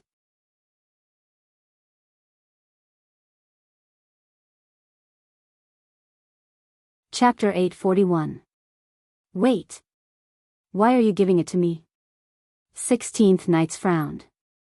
Was he looking down on him? 16th Nights, you're the only one who fights with your bare hands. You're the most suitable person to receive the gift of reflecting weapons. Wu Ming explained. Among the people present, if they didn't have long-range attacks, they had weapons and items. Only 16 Nights relied on his code unknown blessing to fight with his fists. Then I don't want it. 16th Nights put his hands behind his head and looked like he was saying, what can you do if I don't want it? Everyone smiled helplessly. He was indeed a problematic child. Wu Ming shook his head helplessly. Then, I'll have the sovereignty of the sun for now. Does anyone have any objections? 16th Nights immediately waved his hand. No objections, no objections. Everyone else nodded. Only Pest, who was angry but didn't dare to say anything, was looking forward to it. But when he saw Wu Ming's face, Pest was afraid and didn't dare to say anything. Then, this meeting is over. Thank you for your hard work, everyone. Ren nodded.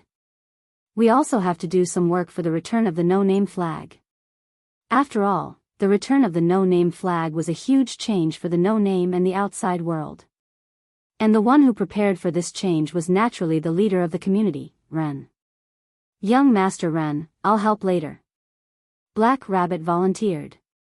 She basically had nothing to do anyway. I'll help too. Lily also raised her little hand.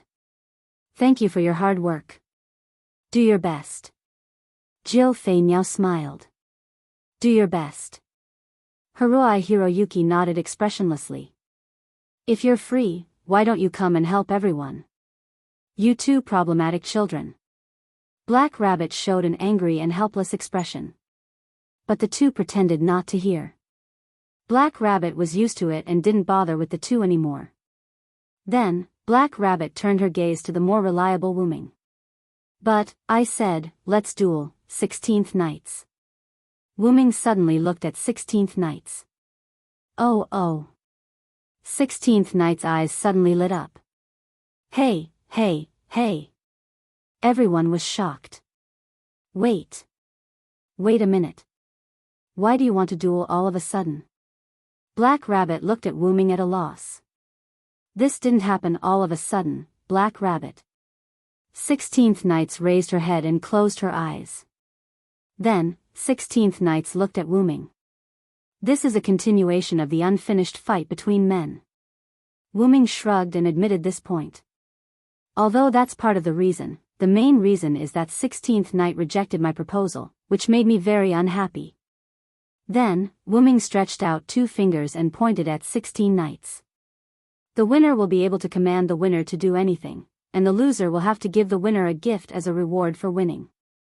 What do you think? It was different from the simple, if you lose, you have to be obedient. There was also an additional reward. What an interesting condition. I like it. 16 Nights placed her palms on the table, her eyes burning with the flames of war. But then, 16th Nights showed a distressed expression. However, I don't have any extra rewards. How about this? Black Rabbit and I had a gift competition before the Fire Dragon's birth ceremony. I received the command to command Black Rabbit to do anything except perverted things. How about this as a reward? 16th Nights emphasized on the word perverted. The falling clock tower that Wu Ming caught with psychokinesis was the masterpiece of the gift competition between 16th Nights and Black Rabbit. Don't emphasize it on purpose. Black Rabbit was on the verge of breaking down. She felt that she had embarrassed herself. No problem. Wu Ming agreed without hesitation. Don't agree so quickly. Black Rabbit wanted to cry but had no tears. Then, How about we use a countdown to see who can cause more damage to the other in the given time? Wu Ming suggested. After all, they were partners. They couldn't really kill each other. But if they didn't kill each other, they wouldn't be able to finish the competition in a short time. Therefore, a countdown was the best solution. A countdown? It doesn't matter. As long as we can fight each other. 16th Night smiled as she rubbed her palms. As she finished speaking, 2 pieces of parchment appeared in front of Wu Ming and 16th Nights. It was the contract for the competition. Gift game name, duel between the two. Use any method to cause damage to the other party in the given time. Contestants, Villo, Saransword, 16th Nights reverse winning condition. After the given time, the damage will be less. Winning reward, command the loser to do anything, 1 time, failure penalty, provide any gift to the winner. Oath, respect the above content. Based on the judgment of the court system, the gift game will be held. Because there was no organizer, the community at the end was blank.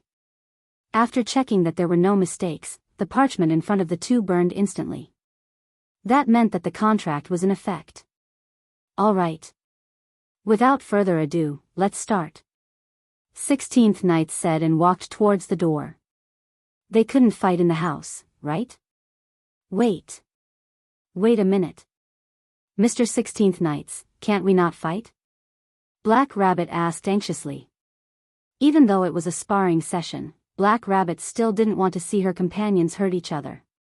But Wu Ming shook his head. Black Rabbit, you have to know that 16th Nights is a problematic child. He won't listen to you. Hearing Wu Ming's words, Black Rabbit turned to look at Wu Ming. Mr. Villo, you just came back from the North District not long ago. Isn't it good for everyone to rest for a while? But this time it was 16th Night's turn to speak. Black Rabbit, Villo is the most problematic child. You have to know that he was the one who started this fight. I just agreed to it. With a presumptuous smile, 16th Night pushed open the door and walked out without saying anything. Black Rabbit still wanted to say something to 16th Nights, but 16th Nights left the room and closed the door. Wait. Black Rabbit helplessly reached out a hand to the empty door. Sighing, Black Rabbit looked at Wu Ming again. Really, Mr. Villo, you also said. But Black Rabbit's voice stopped abruptly. Because Black Rabbit realized that Wu Ming also disappeared. Master just left using the portal, Black Rabbit, Letitia kindly explained to Black Rabbit. Wu Ming left using the portal when Black Rabbit turned to look at 16th Nights. I'll go check on the 2 of them. Hiroi Toshi said and left with Sanmao in his arms. I'm interested in a fight between 2 freaks. Jiu Yuanfei nodded elegantly at the crowd and left with Hiroi Toshi. Then, excuse me. After saying that, Letitia stood up and left. It seemed that she was also going to watch. Only Pest, who didn't have much presence, and Ren and Lily who had some conscience were still there. Black Rabbit who was exhausted completely gave up. Black Rabbit sat in her seat, leaned on the table, and yelled as if she had given up. Ah. Really, Black Rabbit doesn't want to care about these problematic adults anymore. Ren and Lily could only smile helplessly. Only Pester remained sulking in his place, jabbing his finger. Sun sovereignty. I need it too.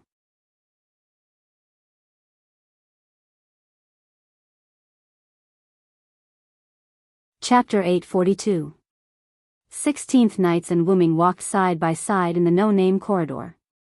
Although the 2 were about to duel, Wu Ming and 16th Nights were companions after all. Naturally, they would not destroy their friendship because of a mere duel. Speaking of which, have you figured out the other party's goal? 16th Nights asked as he walked with his hands in his pockets. 16th Nights was not talking about Galji's own goal, but the goal of the person behind Galji. It seems like they want Galji and the others to unlock the seal of the final trial. However, the key items are our flag and the sun's sovereignty. Their plot has basically been destroyed. After all, the key items had been traded by Wu Ming. Because the other party's plan had been destroyed, Wu-ming did not go into detail in the meeting just now. Putting aside the sovereignty of the sun, the flag of no name was unique. After the flag returned to no name, stealing the flag would no longer work. The only way to obtain it again was through transfer, trade, or a gift competition. However, the first two were impossible. If it was a gift competition, only the Demon King would force others to participate in the gift competition with the flag. And with Wu-ming and the other main forces, there was no need to be afraid. Or rather, if a Demon King were to attack now, it would be exactly what No Name wanted. After all, the slogan of defeating the Demon King had already been spread. They had to defeat more Demon Kings. However, it was not that easy to encounter a Demon King. If a Demon King came knocking on their door, they would be very grateful. Did you not get any information about the person behind Galji from him? 16th Knights continued to ask. It was normal for 16th Knights to pay attention to information. After all, 16th Knights was a smart person. If 16th Knights was still in No Name during this time, Wu-ming would not have looked for White Yiksha first, but 16th Knights. If there is, I already said it. Let's not talk about the other party being very careful and not leaving any clues. Wu-ming denied 16th Knights. After all, most of the information came from Wu-ming and the others after a series of verifications. Galji and the others did not tell Wu-ming any information. Also, Galji refused to reveal any information. Wu-ming felt that Galji just didn't know. After all, he was just a prop that had been monitored for less than 3 years. Although Wu-ming had thought of trading for some other information, such as Maxwell's, before Wu-ming could ask, Galji directly refused to provide any information to Wu-ming. According to Galji, the two parties were only doing a simple barter transaction. Actually, it could also be considered as Wu-ming's bargaining chip not being heavy enough. Ling and Aurora exchanged for the No Name flag, Letitia's divinity, the sovereignty of the Ophiuchus constellation, and the sovereignty of the Leo constellation Sunday. Regardless of the quantity, just based on the value, Wu-ming had already gained a huge advantage. Galji, on the other hand, probably wanted to regain some face and indirectly refused to provide Wu-ming with the information. Don't you just want a simple transaction? Then let's just make a simple deal. One hand for the money, and the other for the goods. No money? Then I don't have any goods here either. Thank you for your patronage. Wu-ming was quite dissatisfied with this, but thinking that he could get the No Name flag back this time, Galji's little tricks were nothing. What Wu-ming didn't know was that every gift that Galji gave Wu-ming was something that he had previously planned or had practical abilities. But just because he saw Wu-ming, he was forced to give all these gifts to Wu-ming. It could be said that Wu-ming had skinned a layer of his skin. If Wu-ming knew the bitterness in Galji's heart, he would only think that Galji reaped what he sowed. After all, a layer of skin could be considered Wu-ming giving Galji a small punishment for attacking the box and attacking No Name. In short, it's all over. 16 Knights took the opportunity to take it. What we need to pay attention to now is fighting. Fighting. Seems like you've been waiting for this for a long time. Wu-ming couldn't help but smile. This time, 16th Knights was probably going to vent all the dissatisfaction that he had been holding in since the last fight. Then, Wu-ming suggested.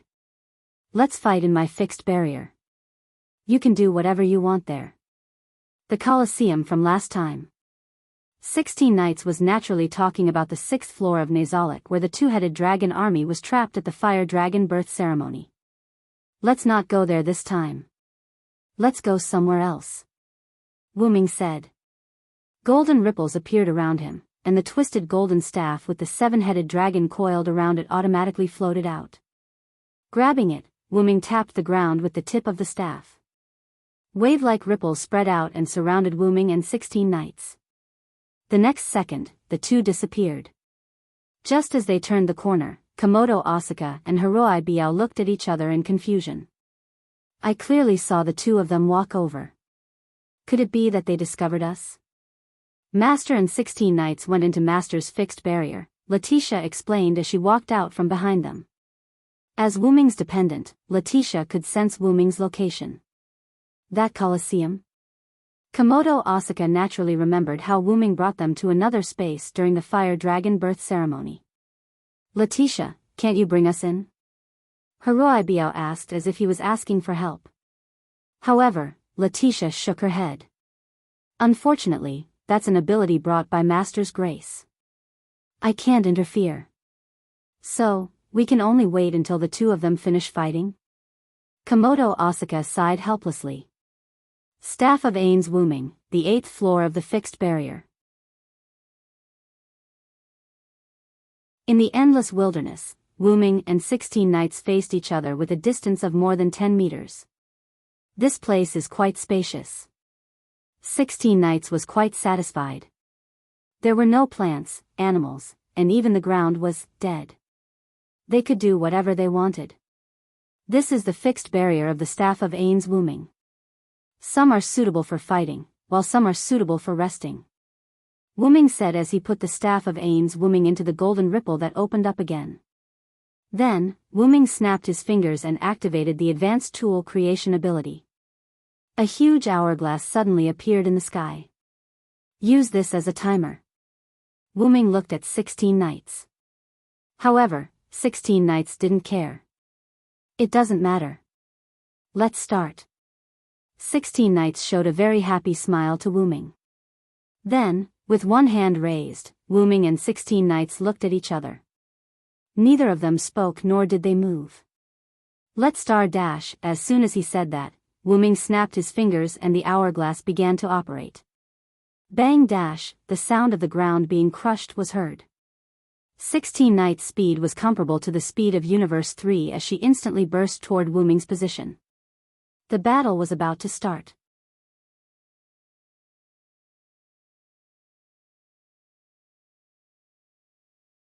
Chapter 843.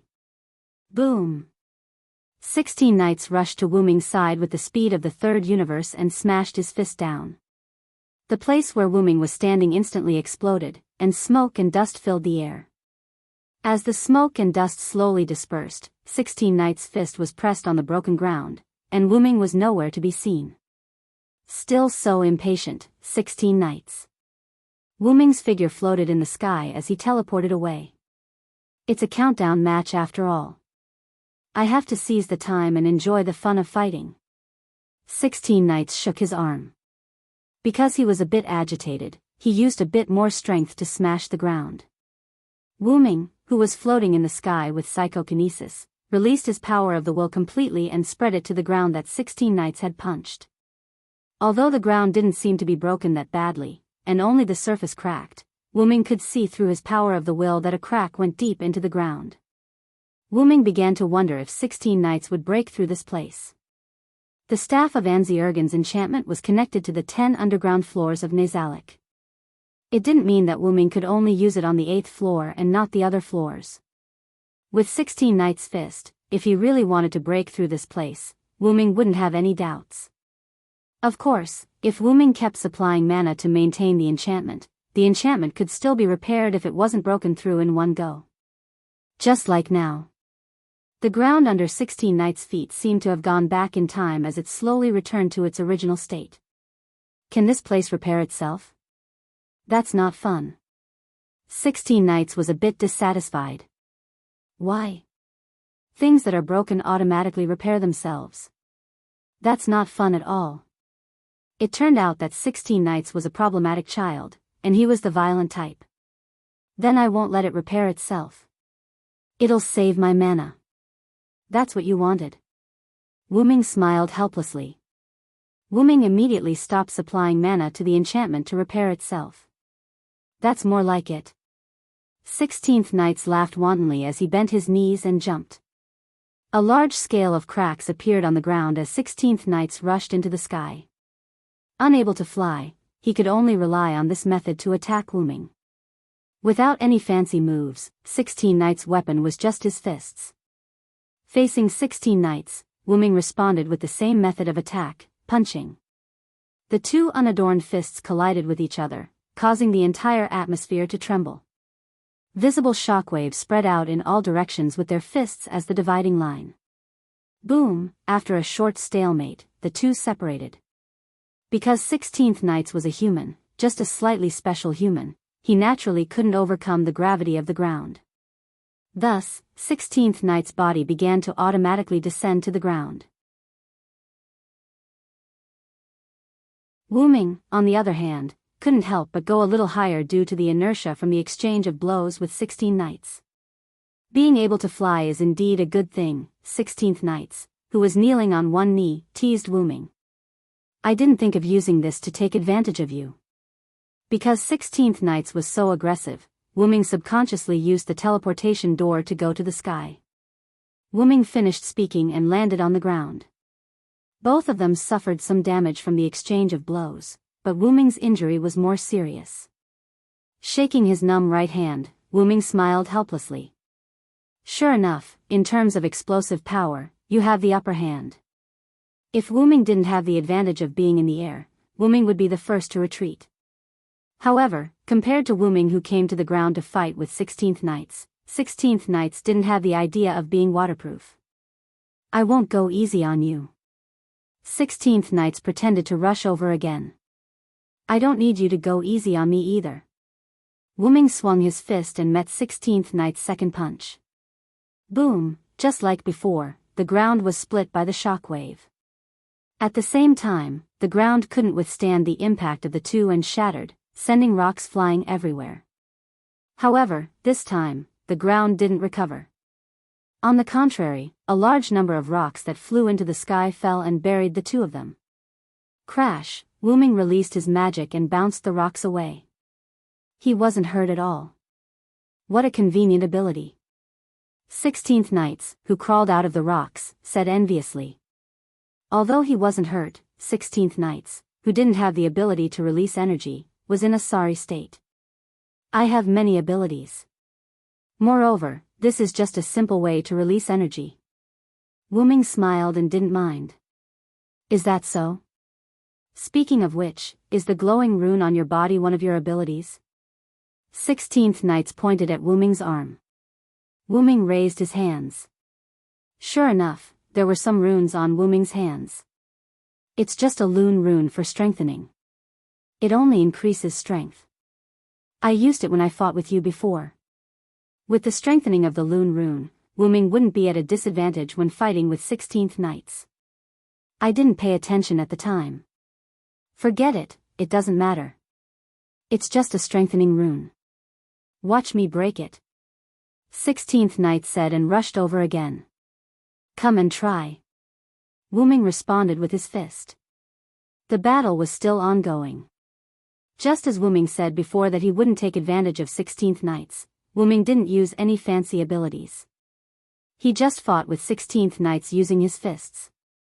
Although their attacks were blocked by each other's fists, it was still a response to 16th Knight's request.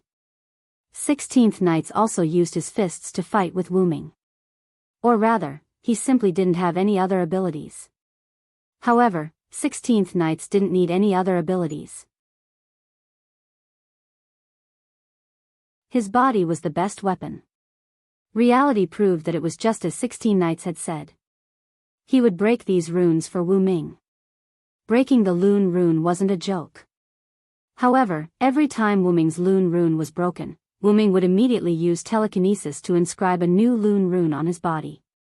Gradually, the entire 8th layer of the wilderness was affected by the battle between the two. Basically, there wasn't a single place that was intact. There were craters left behind by fists and legs everywhere. The better places were full of spiderweb-like cracks, and the worse places were completely shattered into pieces. As for the deeper underground, there was no need to guess. It was probably also fragmented. Because Wuming cut off the supply of mana to repair the enchantment, the shattered ground of the 8th layer didn't automatically repair itself. Gradually, the 8th layer couldn't hold on any longer. Caw, caw, caw. The sound of something heavy breaking entered their ears. 16th Knights, who was temporarily separated from Wuming, panted heavily with a puzzled expression. What's wrong? Is this place going to collapse? You guessed right. Wuming, who was also panting heavily, responded with a smile. After Wuming said that, the entire 8th layer collapsed.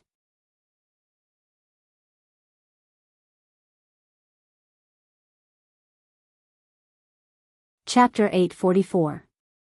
Generally speaking, if it was a multi-story building, once a floor collapsed, the people on that floor would automatically fall to the next floor due to gravity. However, Nazalik's underground tomb was a magical underground building transformed from the game into reality. Therefore, it couldn't be defined by common sense. As mentioned before, it wasn't just the 8th floor that didn't mean the other floors of Nazalik didn't exist anymore. It must be known that once the staff of Anziurgen's inherent enchantment was activated, it would directly open the 10 underground floors of Nazalik. If only one floor was used, the other floors would be idle and wouldn't disappear or exist. When one floor was destroyed, there were 2 possibilities for the people in the inherent enchantment. One was to be transferred out of the inherent enchantment, and the other was to be transferred to the other floors. By the way, Wuming could control which floor they were transferred to. After the 8th floor collapsed, it completely turned into magic and dissipated. The 8th floor was equivalent to being empty. After all, the 8th floor needed time to repair itself after being destroyed. Of course, if Wuming transferred a large amount of magic, the self-repair time would be greatly reduced. Of course, the easiest way was to reactivate Nazalik's inherent enchantment after it was closed. After leaving the 8th floor, Wuming and 16 knights didn't return to No Name. Instead, they went to the other floors of Nazalik. 9th floor, a lounge in the royal suite. Wuming and 16 knights' figures automatically appeared. The 2 sat face to face on a sofa with a coffee table. Great! Great! Ha ha ha! I haven't been this happy in a long time. 16 knights sat on the sofa and shouted happily. 16 knights had been bored in her original world for 16 years.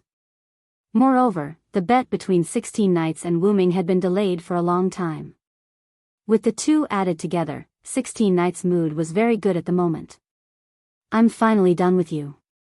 You don't use your brain at all when you fight. As the person involved in the fight with 16 knights, Wuming felt it deeply. Aren't you the same? 16th knights laughed happily as she looked at Wuming. Indeed, Wuming had almost released the bestial nature engraved deep within him. After all, Wuming wasn't human. It couldn't be helped that he didn't dare. Fighting each other with fists without weapons was the best way to arouse blood. Fortunately, Wuming managed to control himself. Otherwise, the match would have been over. Oh. I didn't expect you to have such a good place. 16 knights, who was done laughing, began to pay attention to her surroundings. Although Wuming didn't know why 16th knights had such knowledge, Wuming could tell that 16th knights was shocked by the excellence of the VIP suites on the 9th floor. After all, this was a place for players to escape from reality. Naturally, they would make it more comfortable. I kind of inherited it. This is all designed by the predecessors. Leaning on the sofa, Wuming snapped his fingers. 2 glasses of wine appeared in front of Wuming and 16th knights. This is a place to rest. Water and wine are provided for free. Wuming explained. Of course, there was only water and wine. After all, this was a game. There was no such thing as eating, so they could only drink some water and wine. If there's such a good place, you should have brought me here earlier, 16th knight said as she unceremoniously raised her wine glass. Then you and the 2 of them would have caused a ruckus here.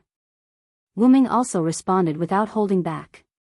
The 2 of them naturally referred to Jyo Yuasuke and Kasuga Hibiya, the 2 problem children. Ha ha ha, how could that be? You have to believe me. We are companions.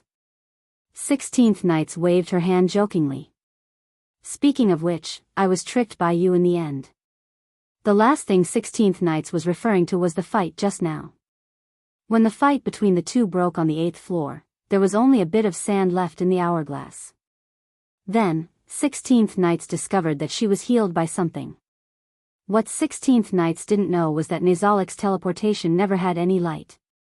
It was just a sudden disappearance. Therefore, the light that appeared when the 8th floor broke wasn't a sign of teleportation.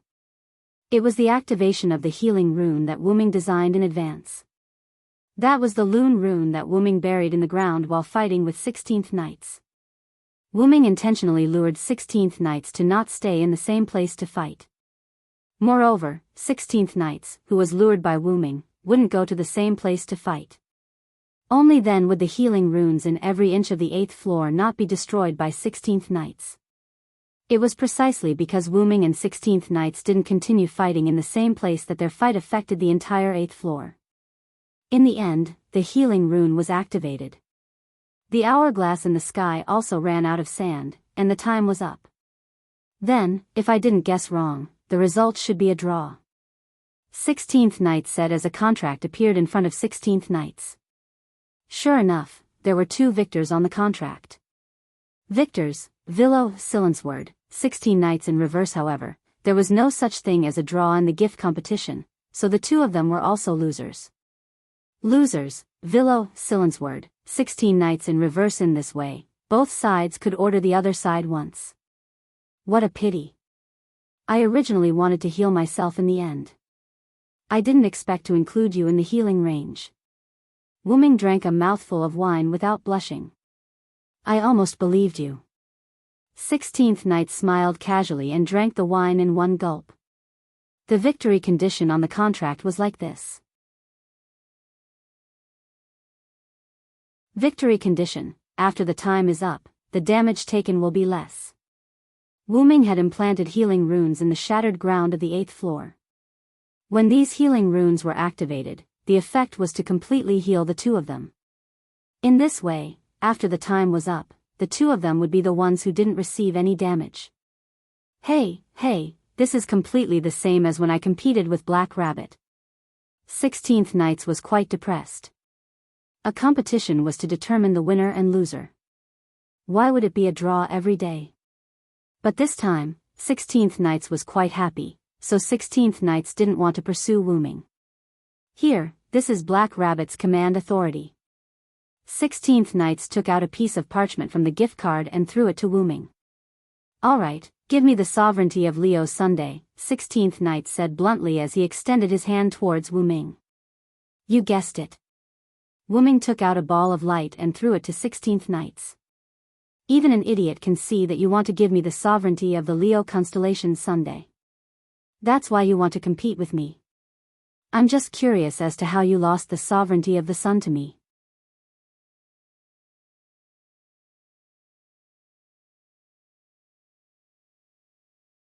Chapter 845. Just like how Wuming sent Ophiuchus constellation's sun sovereign into Letitia's body, 16 Knights merged the sun sovereign into his own body. Indeed, Wuming never thought of using the sun sovereign from the start. After knowing that Leo constellation's sun sovereign could deflect weapons, Wuming's first thought was to reverse 16 Knights. Firstly, 16 Knights was the most suitable for Leo constellation's sun sovereign, but there was another more important reason. After all, Wuming couldn't stay in the box world forever, but the rest of No Name could. After he left, No Name would have to rely on his companions. Thus, Wuming would leave whatever he could for them. Of course, Wuming also didn't need the Sun Sovereign. You can't be too obsessed with power, but you can't run away from your own power. Wuming's advice to Letitia had the same effect on Wuming. Since the Sun Sovereign couldn't give Wuming more power, it was like a chicken rib, so it was better to give it to the rest of No Name. Thus, Wuming was glad that he didn't fight with 16 Knights. If he did, there would have been a winner. In that case, he wouldn't have been able to give 16 Knights the Sun Sovereign of Leo constellation.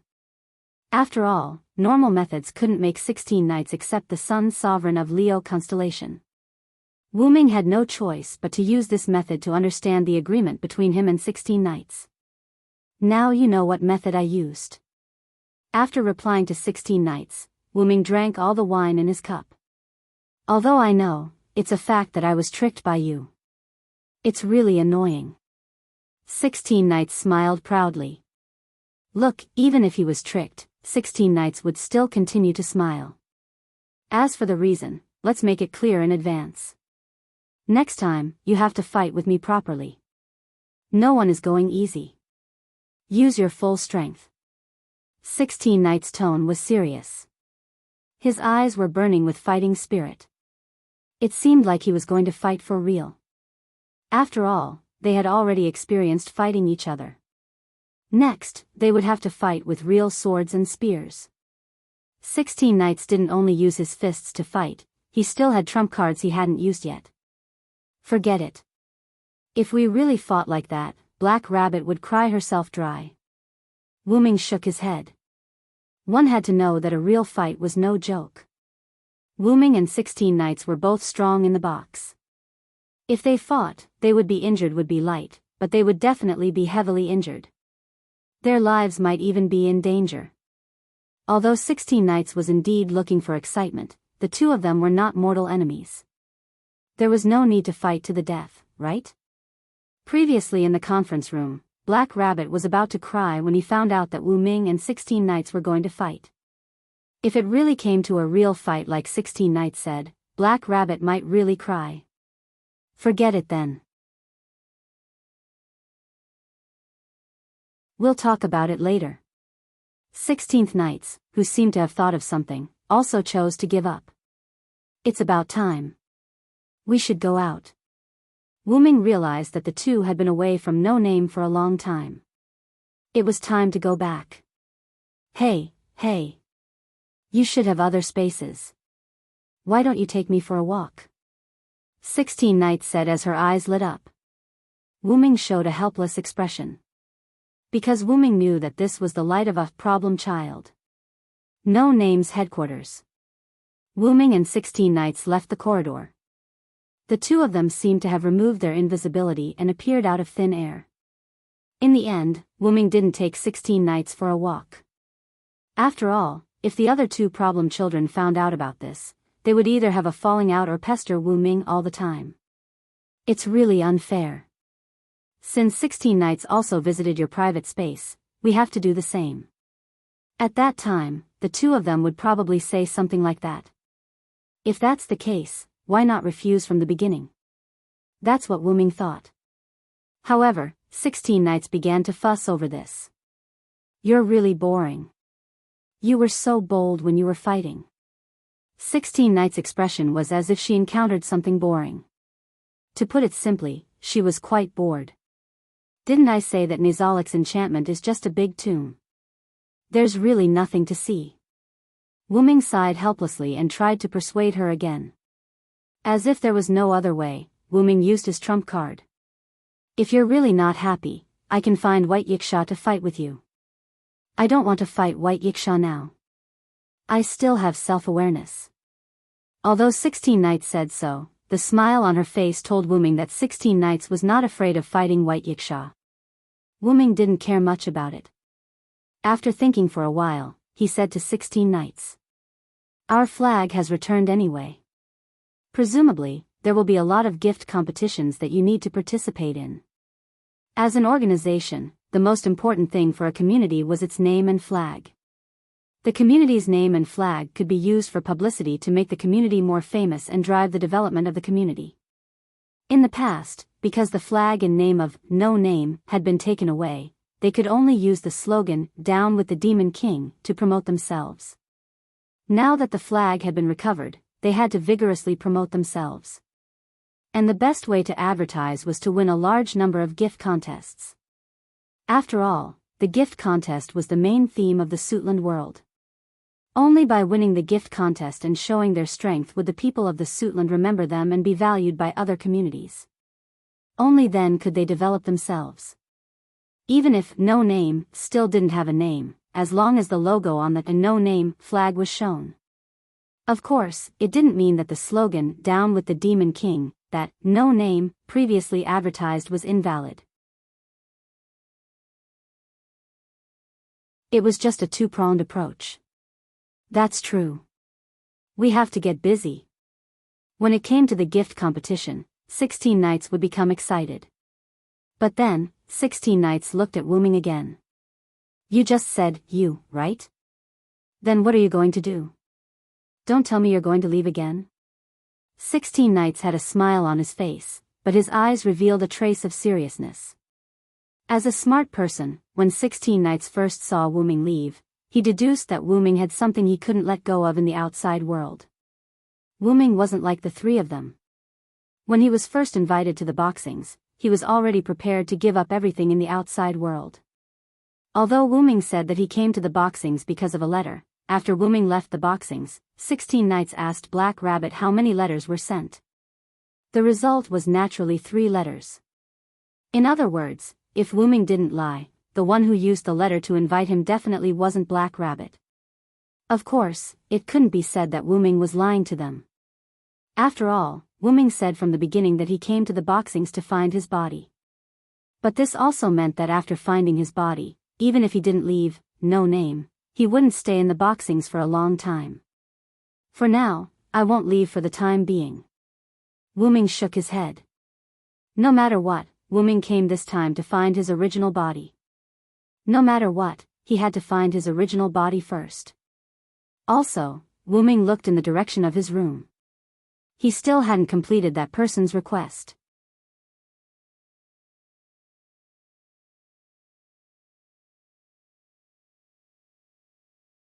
Chapter 846. No name, headquarters, Wu-ming's room. Vera sat alone on Wu-ming's bed, quietly waiting outside the window. Gotcha.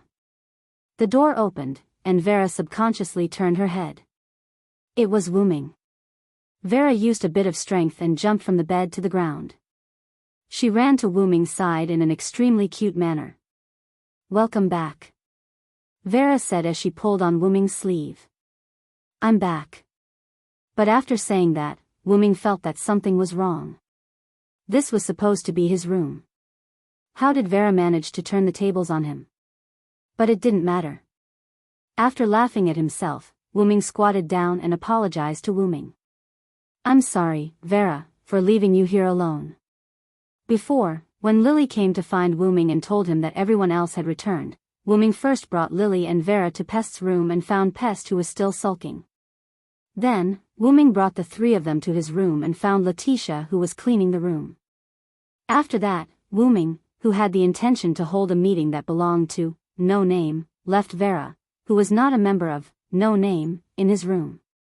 Although the meeting just now wasn't that important, and Wu-ming did agree to let Vera stay by his side, it was still a matter of principle. Wu-ming bringing the leader of the northern community into his own community was already against the rules in the eyes of ordinary people. He couldn't possibly bring the leader of the northern community into his own community's meeting. It's fine. Regardless of whether Vera understood the depth of Wu-ming's apology or not, Vera didn't seem to blame Wu-ming. Finally, Wu-ming looked at Vera's pair of eyes that were the color of will-o'-the-wisps rather seriously. Then next, let's go settle Maxwell's matter once and for all. After separating from Wu-ming, 16th Knights returned to the previous conference room. Opening the door, as expected, only Hey Bunny and Ren were in the conference room dealing with matters. Mr. 16th Knights, did you and Mr. Villo finish fighting? In fact, it wasn't like what Wu-ming said before, that a long time had passed. He and 16th Knights didn't fight for long. In fact, it was just the principle of happy times always pass by quickly. However, it was also because Wu-ming deliberately shortened the duel time. Although I don't want to admit it, happy times are always short. Shrugging with a smile, 16th Knight walked to her seat at the conference table and sat down. In short, I'm here also came to help. With the return of the No Name flag, not only did they need to participate in the bestowment competition in the future, there were also various miscellaneous matters that needed to be dealt with and prepared in advance. Although Wu-ming did not explicitly point this out, 16 Knights was clear about it, and Ren the Black Rabbit was dealing with these matters. Mr. 16th Knights also came to help. Hey Bunny was a little worried since she was a problem child. She looked at Xiao Fei Miao and Haroi Buyao and left. Hey, Black Rabbit, no matter what, I'm still a smart person. Be careful, or I'll rip your ear off. 16 Knights grinned, looking like he was joking at the same time. Ears can't be. Hey Bunny panicked and covered her ears. That. 16th Knights, come and help. Ren smiled awkwardly and wiped a drop of cold sweat from his forehead. You don't have to take 16th Knight's words seriously, but if you don't take it seriously, then 16th Knights will take it seriously. And there was one more thing to know. Although her fists were fiercer than most of the people in No Name, 16th Knights was indeed smart. I misunderstood Mr. 16th Knights. It's Hey Bunny's fault. Who told you problem children to always do things that annoy people? 16th Knights felt that Hey Bunny's annoyance was actually referring to her ears. Okay, I'll pull your ears if you keep talking. I know. Don't always covet Hey Bunny's ears. Speaking of which. Ren opened his mouth again. Where did Mr. Villo go? 16th Knights picked up a document on the table and answered without looking up. He went to find his body. Leaving this sentence that confused Hey Bunny and Ren, 16th Knights began to work. North District, 54-545 Outer Realm Gate Square. It was already night time. Because the Devil King's attack had already retreated, but after all, the Devil King's attack had just ended, so there were still not many people using the Realm Gate. There were only some community members who came to help Salamandra deal with the aftermath. Among them, there was no lack of community members who belonged to the same class as Salamandra, which was ironic. Black and purple ripples appeared in a corner of the Realm Gate Square. Wuming and Vera walked out of the teleportation gate. After all, they had been here once, so Wuming's teleportation gate could be used. Let's go, Vera, let's walk around the city. Hearing Wuming's words, Vera could not help but tighten her grip on Wuming's sleeves, as if she was afraid of being left behind.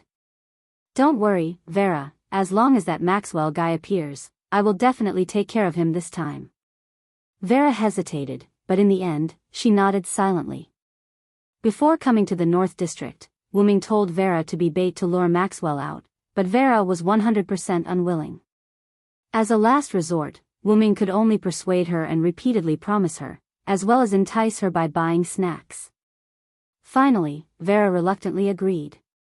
But there was nothing he could do about it. According to the information he gathered, Maxwell was only interested in Vera, so he could only use Vera as bait. Although it was bait, Wuming was not prepared to let the fish eat the bait. But, why did Wuming choose the 54545 Outer Realm as the location of the operation? Firstly, it was because there was a familiar local snake, Salamandra, so it was easier to get things done. Secondly, Wuming was still very worried about the seal of absolute evil. If the enemy's plan was really to release absolute evil, Wuming did not think that the other party would give up. Even if there was no key item to lift the seal, Wuming did not think that the other party would give up so easily. One must know that the box court was a world full of miracles. Maxwell alone, the 4-digit Demon King, had a resurrection ability that Wuming could not understand. He had not found the original body yet, so he was very suspicious of whether the person behind Maxwell and the others had more strange unknown methods. Of course, if Wuming overestimated the other party, then it was nothing. He could just treat it as taking Vera shopping. In short, it was always right to be cautious. Immediately, Wuming brought Vera to stroll around the city.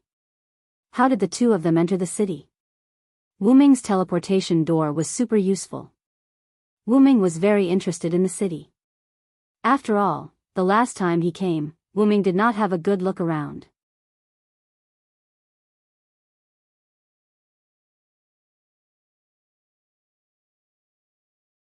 Chapter 847. Needless to say, the name of the City of Glowing Flames matched the current situation of the city very well. Numerous ironworks covered the entire city of Glowing Flames.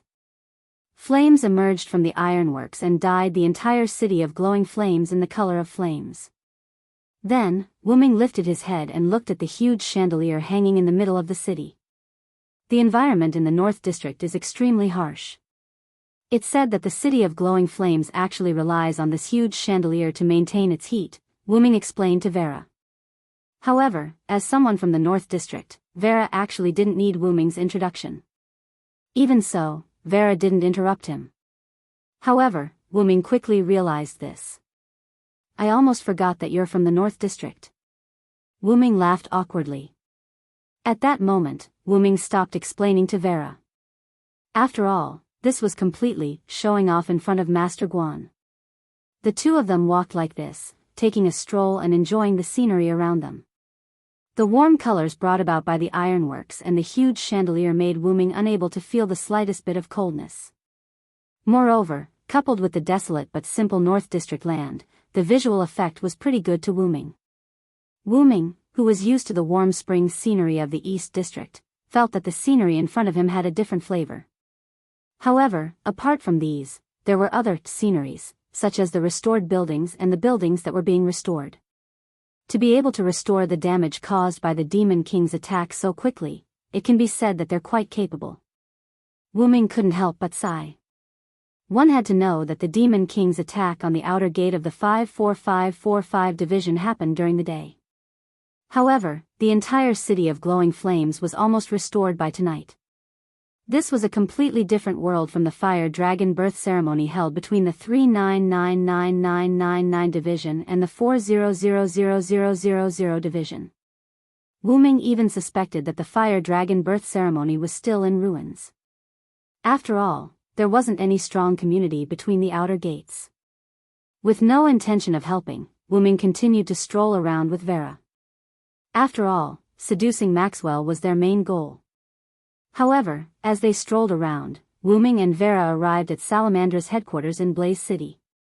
Perhaps due to the lack of manpower, there was only one member of Salamandra in charge of guarding the door. When this member of Salamandra saw a suspicious person loitering in front of his house, he immediately became vigilant. What person? However, when he saw that it was Wu Ming, he immediately exclaimed. Although Wu Ming was not very clear about it, the matter of him and Ren causing a ruckus at the fire dragon birth ceremony in Salamandra could be said to have spread like wildfire throughout Salamandra. The Salamandra member swallowed his saliva and asked with a trembling voice. You. What business do you have with the Salamandra? I was passing by, so I came to take a look.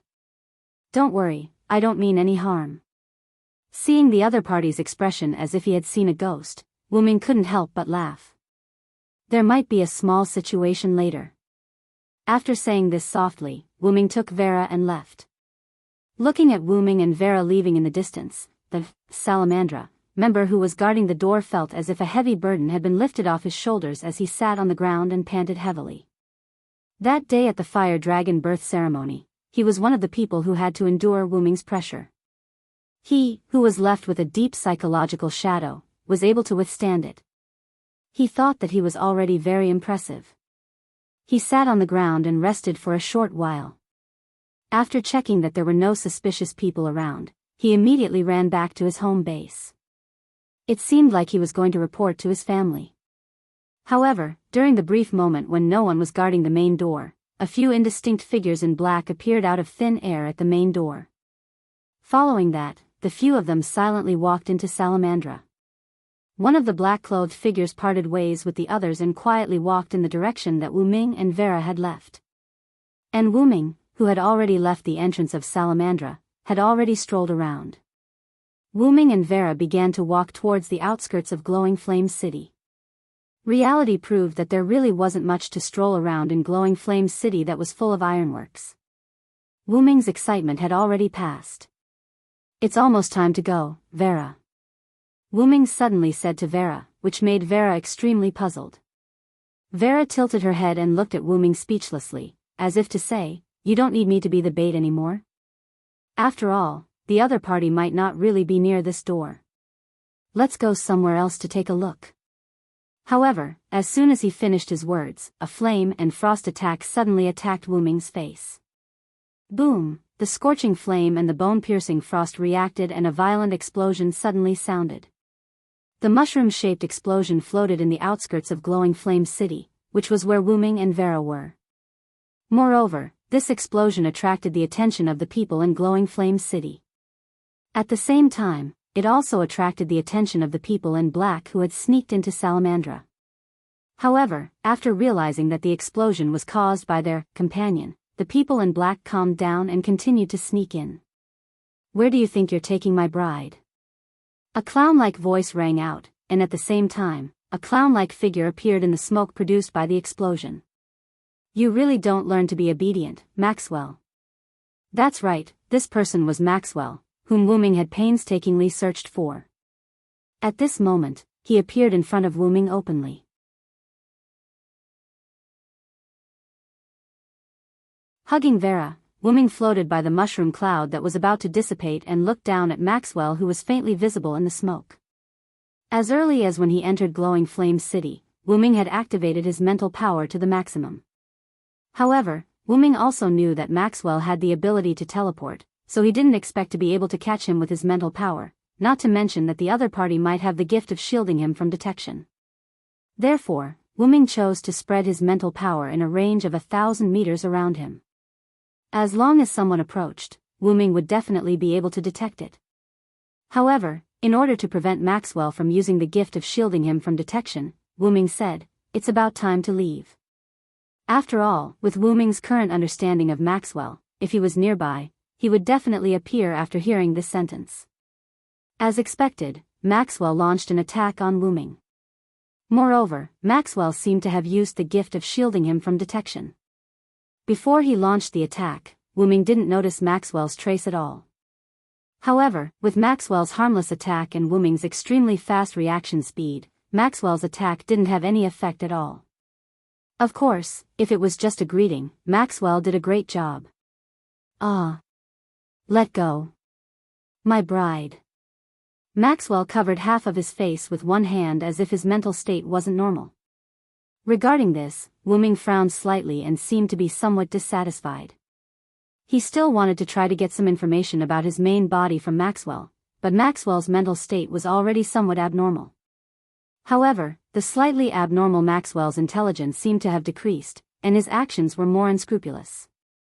This large-scale explosion was the best proof.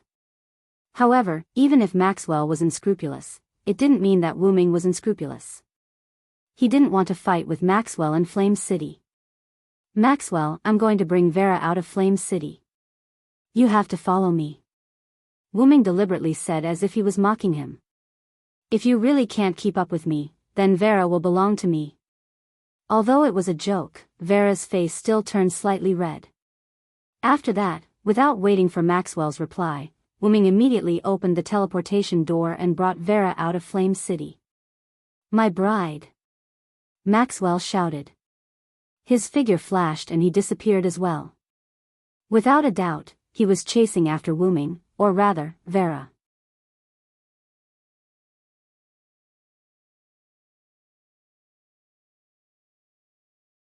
Chapter 848. Inside Salamandra, the black-clothed men who had infiltrated Salamandra were quietly moving towards their designated location. Because a large number of people had been sent out to repair Raging Flame Capital, and because the explosion had attracted the attention of Salamandra, more people had been sent out. Coupled with the fact that the black-clothed men were moving towards an extremely remote area, the black-clothed men did not encounter many people along the way. And even if they did encounter people, with the black-clothed men's special gift of stealth, basically no one would be able to discover them. Salamandra's headquarters was a large palace made up of 12 palaces. When the black-clothed men sneaked into the 5th palace, they all stopped. Then, after some planning, they went deeper into the 5th palace. They went deeper and finally arrived at a blind spot where there was a bronze statue. "We're here, right?" Among them, the black-clothed man who seemed to be the leader looked at the bronze statue in front of him and quietly asked. If Wu Ming was here, he would definitely be able to recognize the owner of this voice. It was Galji, who he had ruthlessly peeled off a layer of skin during the day. At the same time, Wu Ming would probably be able to guess what Galji and the others wanted to do. Break the seal of absolute evil. Most likely, this was the entrance to the seal. However, it was clear that the key items to break the seal could not be gathered, so how could they break the seal? The flag of the Alliance leader who defeated absolute evil returned to No Name, and Galji also returned the sovereignty of the Ophiuchus constellation and the Leo constellation to Wu Ming. Even if they could obtain the horn of the Starry Sea Dragon King, there was no way to break the seal. After all, the items to break the seal were indispensable. However, since they came, they must have the confidence to break the seal. It's right here, Your Highness, Belle said from the side. Then, Galji looked at the other black-clothed man. Elder Gu, please, move this bronze statue away.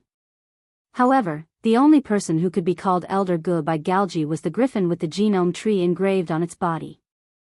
Although it was inconceivable, the black-clothed man who Galji spoke to was indeed the griffin from before. Why would it appear here in human form? It was probably a special gift item. Yes. Elder Gu answered simply. Then, he walked to the front of the bronze statue. The others also made way for Elder Gu to perform. Ling, how are the preparations going? It seemed that was what Galji was relying on to break the seal of absolute evil. Everything is ready, Ling said as she took out a gift card from her backpack. Then, Ling started crying to Galji. However, Your Highness, that inside is seriously corroding my gift card. I'm afraid it won't be long before my gift card becomes useless. If White Yiksha heard these words, he would definitely be shocked. The gift card's full name was Laplace paper. It wasn't something that could be casually destroyed. However, the thing inside Belle's gift card was actually able to corrode the gift card. What was inside the gift card? Moreover, generally speaking, the gift card could disappear like a servant's spiritual form. It could be taken out at any time without worrying about losing it. However, it seemed that Ling's gift card couldn't do that at all because of the thing inside it. Is it that serious? Galji was surprised. You should know that we've offered ourselves as gift cards. The last black-clothed man, Aurora, who wanted to attack, No Name, sighed helplessly. For the sake of that, basically everyone except His Highness had taken out their gift cards and used them as containers to move that. First, they put that into a gift card, then used another gift card to store that. After that, they used another gift card to store the gift card. Simply put, it was a nesting doll.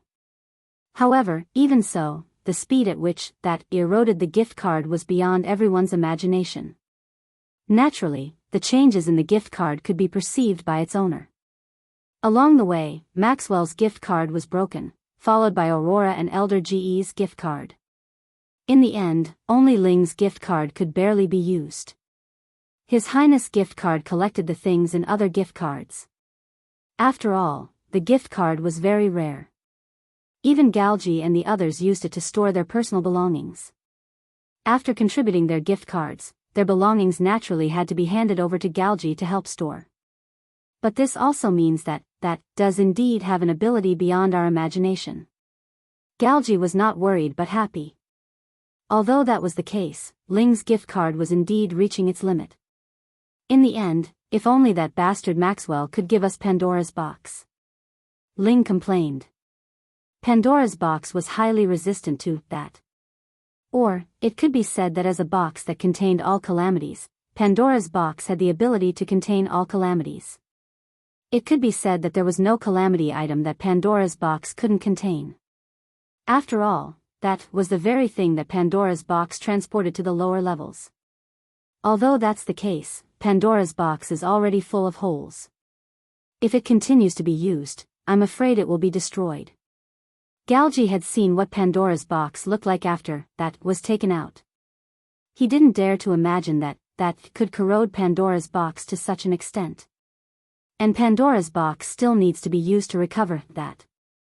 It can't be completely corroded. After all, this was an item that the higher-ups lent to them and had to be returned to them in the end. Moreover, Maxwell had contributed his own gift card, so no one gossiped. It's clearly something that won't be used for long. It's obvious that the higher-ups are deliberately causing trouble for us, Ling complained rather angrily. The reason for causing trouble was naturally obvious. After all, they lost the item that the higher-ups gave them to unlock absolute evil. It's all that bastard's fault. If he didn't steal our item, we wouldn't have to work so hard. Ling was furious when she thought of that person. Of course, she was talking about Wuming.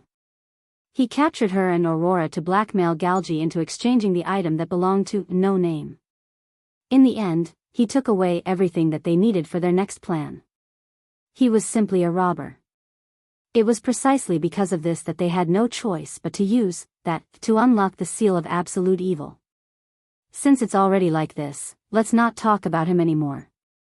Galji naturally didn't have a good impression of Wuming, but what Ling didn't know was that what Wuming said to Galji before she fainted still had some effect on Galji. And since we're already here, we can just release that later. Elder Gu advised in a calm voice. This was the only consolation that everyone had. Get ready, I'm going to push it away. As Elder Gu spoke, he exerted force with one hand.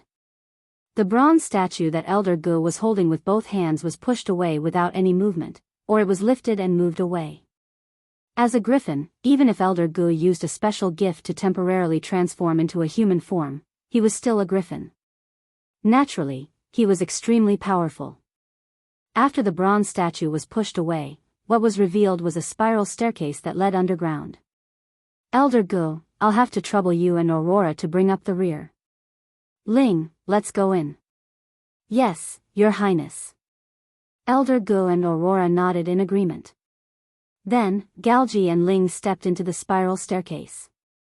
Aurora and Elder Gu seemed to have a tacit understanding. Aurora quietly retreated into the darkness to investigate the surrounding situation, while Elder Gu gently placed the bronze statue back to its original position. Then, Elder Gu also disappeared into the darkness as if no one had ever been here.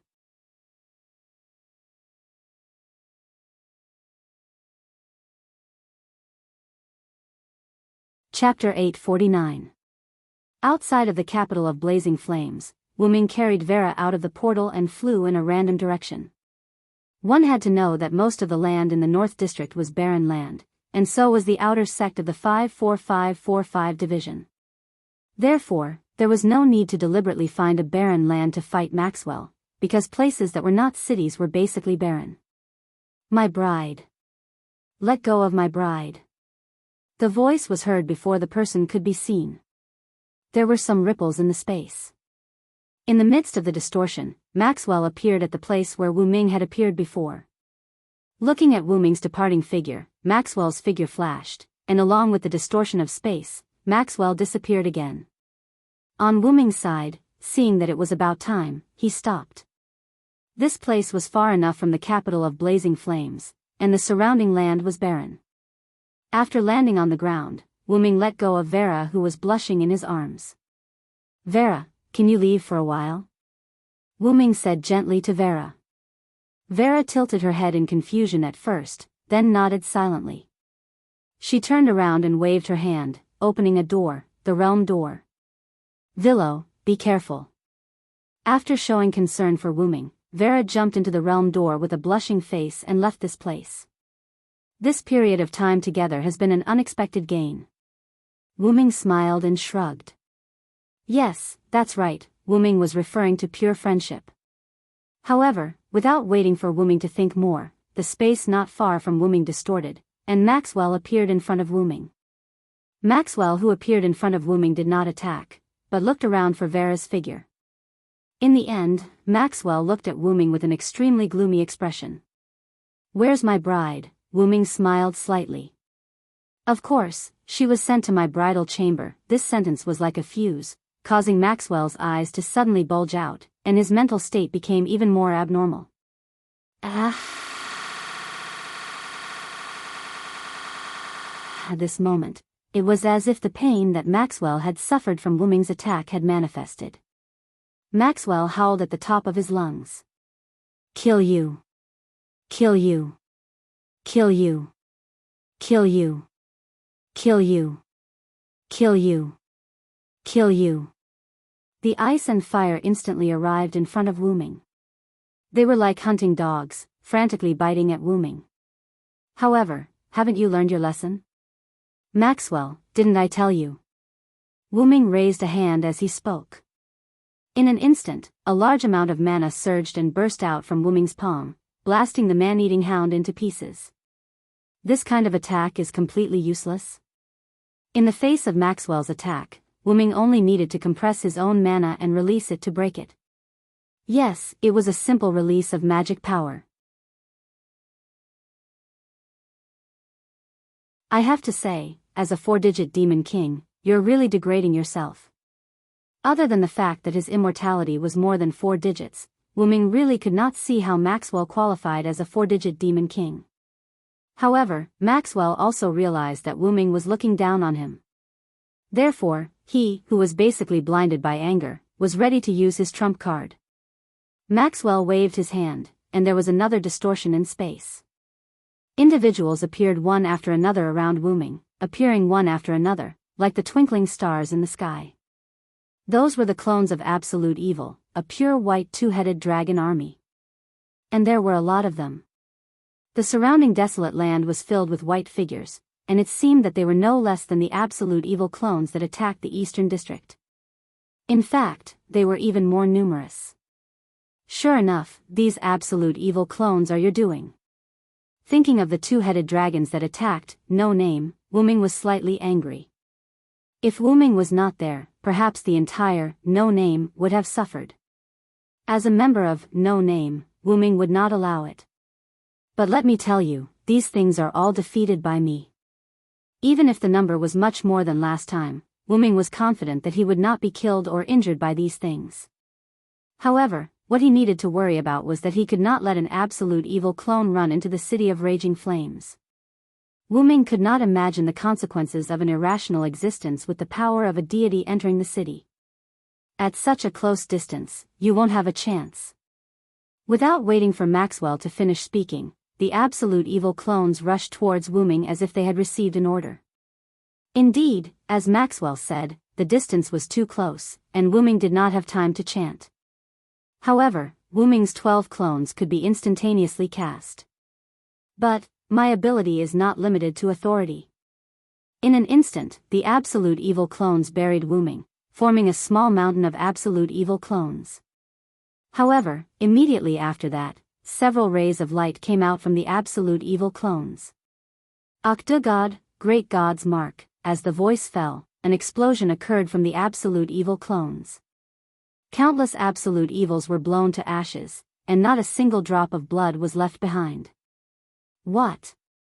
The explosion was so inexplicable that Maxwell did not understand what was going on. He saw with his own eyes that Wuming, who did nothing, was covered by the Absolute Evil clones. Do you know the Loon Rune? Wuming, who walked out from the center of the explosion unscathed, stretched out his finger and drew in the air as he spoke to Maxwell. The great god Odin sacrificed an eye in exchange for supreme wisdom. It's not that simple. Wuming casually tossed the rune that he had drawn, and a few more Absolute Evil clones that charged forward were instantly burned to ashes and disappeared with the wind.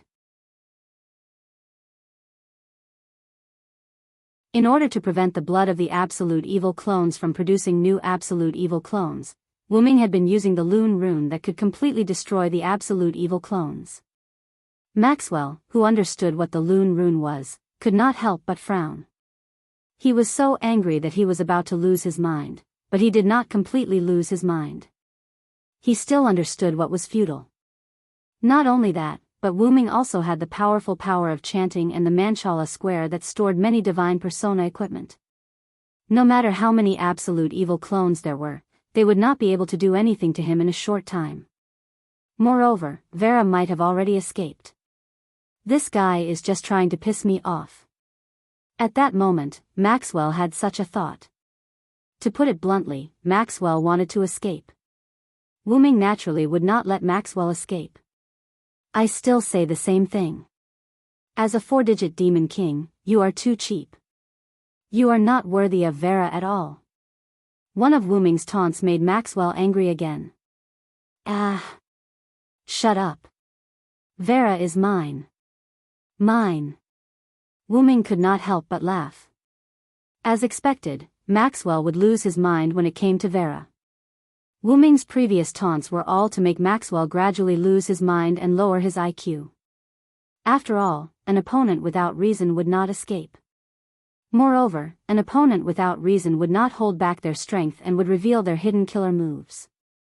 For example, standing in the middle of the Absolute Evil clones army and being able to command the Absolute Evil clones. Wuming had more or less understood Maxwell's situation. Next, it was time to use the real deal. If Maxwell reacted and allowed any of the absolute evil clones to escape to the capital of raging flames, it would be a big problem. Moreover, with so many absolute evil clones, they should be all of Maxwell's assets. It was just nice to get rid of them all in one go. At that moment, Wu Ming snapped his fingers. Pa.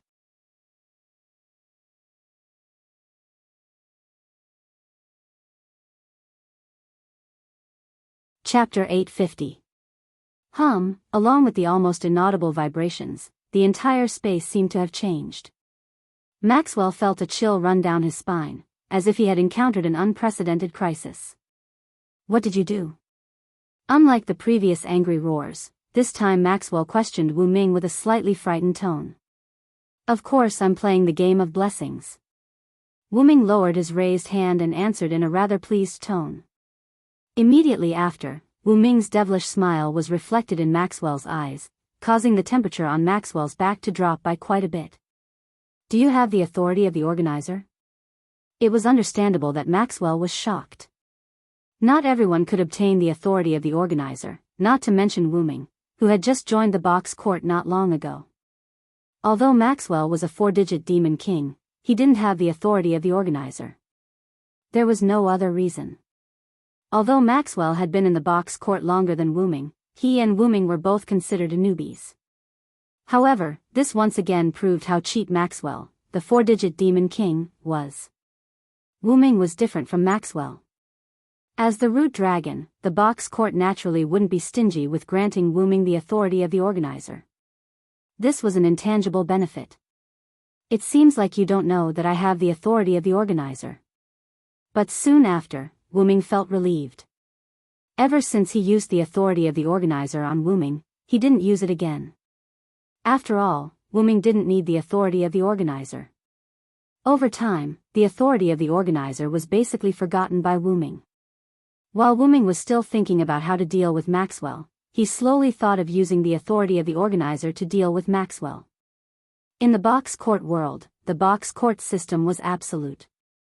Even the humans in the final trial had to abide by the rules of the box court. If he had to find someone who wasn't restricted by the box court, it would definitely be Wu Ming. Of course, he had to be in his true body. Thank you for sending me these bodies of absolute evil. Judging from the number, this should be all of them. Not only will I be able to eliminate them all in one go, but I can also bury them with you. This is killing 2 birds with 1 stone. Smack! Wu Ming raised his hand and snapped his fingers again. A white contract document floated down from the sky and landed in front of Maxwell. Maxwell subconsciously caught it and began to read it. Gift game name, challenge game contestant, Maxwell contestants winning condition, defeat the organizer at the designated venue. Host's victory condition, the contestant cannot defeat the host within the specified time limit. Participant penalty for failure, death oath, respecting the above content. Based on the glory, flag, and authority of the organizer, this game of blessings will be held. Seal of Originate God.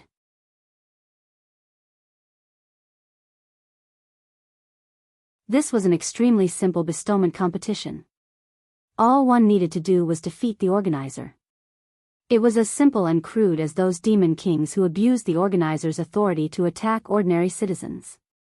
But today, the victim was a demon king with a 4-digit number. Rip, angrily tearing the contract to shreds, Maxwell went completely mad. Ah! Hearing this heart-wrenching cry, people who didn't know would think that Maxwell had suffered a great grievance.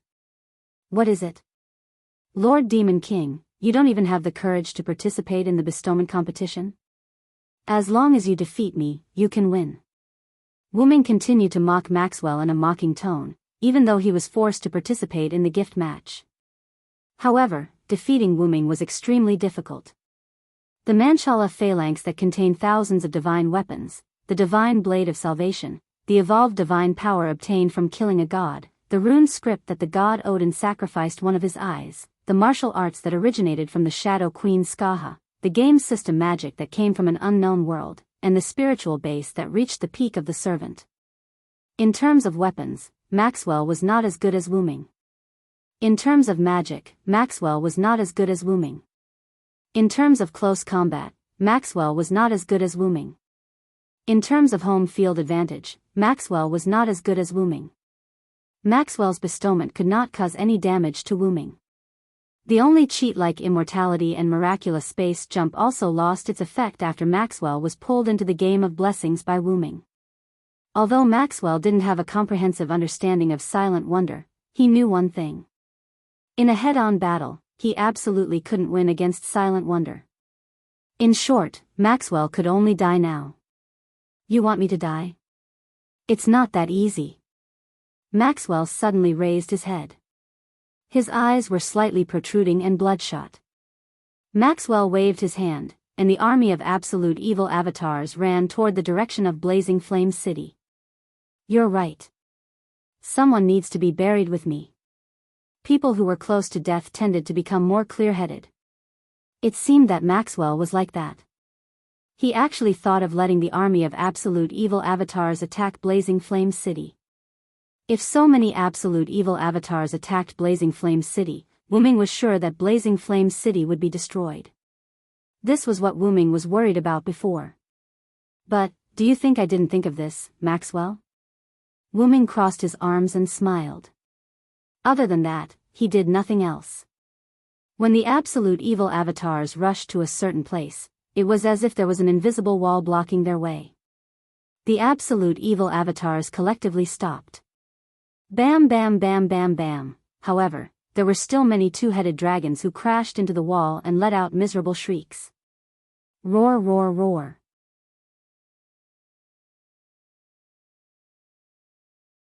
Along with the collision of the two-headed dragons, the entire space changed. Like raindrops falling into the water, the entire space of the barren land where Wuming, Maxwell, and the two-headed dragon army were changed completely amidst the ripples. This wasn't the barren land outside Blazing Flame City. This was clearly an endless ice field filled with icicles. The invisible wall that blocked the absolute evil avatars was a layer of ice that was more than 10 meters thick. Phew, a gust of cold wind blew and Maxwell couldn't help but shrink his body. Now, he understood why he felt a chill down his spine. It wasn't because he was overly afraid. Instead, it was because the environment around him had been changed. The contract clearly states that you have to defeat the organizer at the stipulated venue. You've already arrived at the so-called stipulated venue, Wuming said, and a contract appeared before him. The previous contract had been torn apart by Maxwell, but that didn't affect the contents of the contract at all. Then, Wuming tossed the contract aside and picked up the staff of Anziergen that had appeared beside him out of nowhere. Everything just now was an illusion created by the Loon Rune. You've already arrived at this tomb long before I issued the contract. This was the fixed enchantment of the staff of Anziergen, the fifth layer of ice field in Nazalic. The staff of Anziergen was retrieved by Wuming from his dragoness space after the Loon Rune's illusion was activated. The Loon Rune was inscribed on the ground by Wuming's mental strength, which was why Maxwell didn't see it. Alright, Maxwell. Are you ready to meet your death?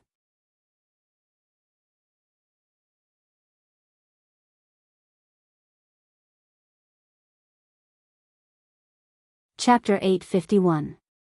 Salamandra's headquarters, the fifth palace of the 12 palaces, the underground passage that Galji and Ling entered.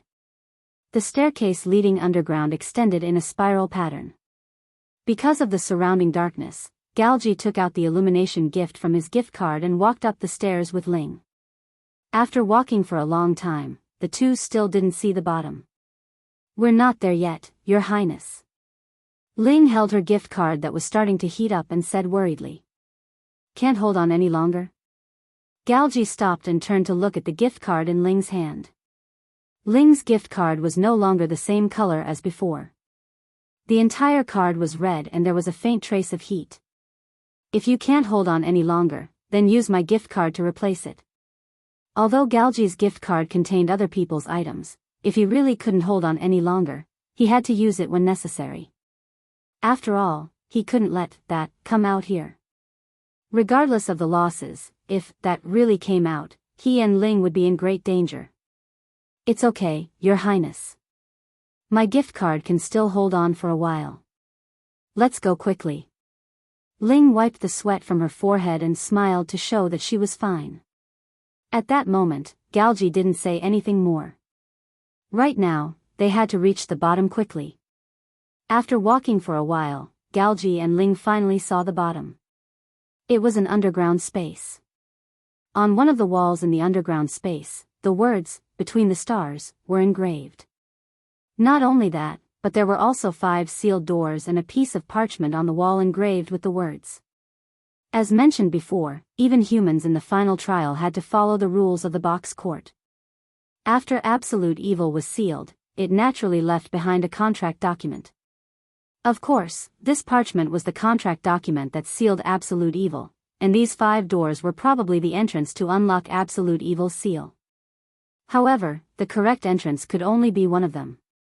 However, Galji and Ling had no intention of solving this gift game at all. They even stood motionless in the same place. If we had the item to unlock the seal, I'm afraid we would have to unravel the mystery of this game to unlock the seal. Galji couldn't help but sigh.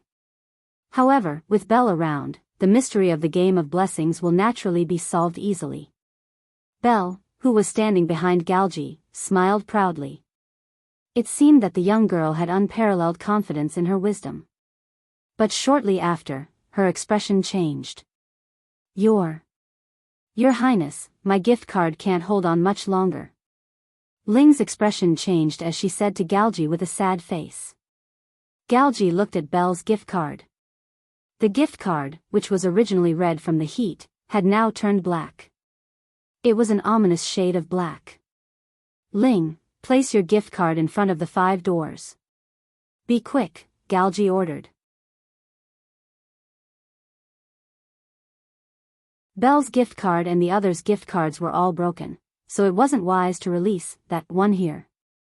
Now, he could only throw caution to the wind and place Belle's gift card together with the thing inside it.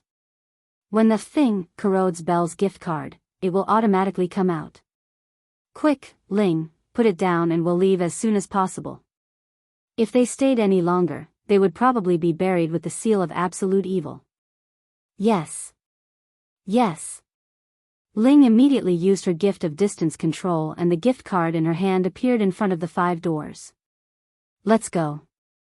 After Galji finished speaking, Ling immediately came to Galji's side and grabbed his arm. Ling's gift was activated again and the two instantly disappeared on the spot and returned to the first step of the spiral staircase. The reason why they didn't use the gift card to go to the bottom was that Ling didn't know how deep the spiral staircase was and couldn't accurately control the distance. Now that they had walked through it once, Ling had an idea of the distance from the bottom to the top. Hence, Ling brought Galji to the first step. Dong dong. Galji immediately knocked on the bronze statue blocking the entrance. This was his and Elder Ge's secret signal. A few seconds later, the bronze statue was moved away and Galji and Ling immediately came out. After Galji and Belle came out, Gulao immediately put the bronze statue back in place. Your Highness, how is it? Aurora, who came with Elder Gu, immediately asked. It's ready. Let's leave quickly. Galji said without hesitation. Elder Gu and Aurora nodded. Then, the 4 of them immediately followed the original path and left Salamandra. At the gate of Salamandra, the member of Salamandra who went to report had already returned to his post. They actually said to let them do whatever they want. Even if we are allies with no name, they can't just do whatever they want.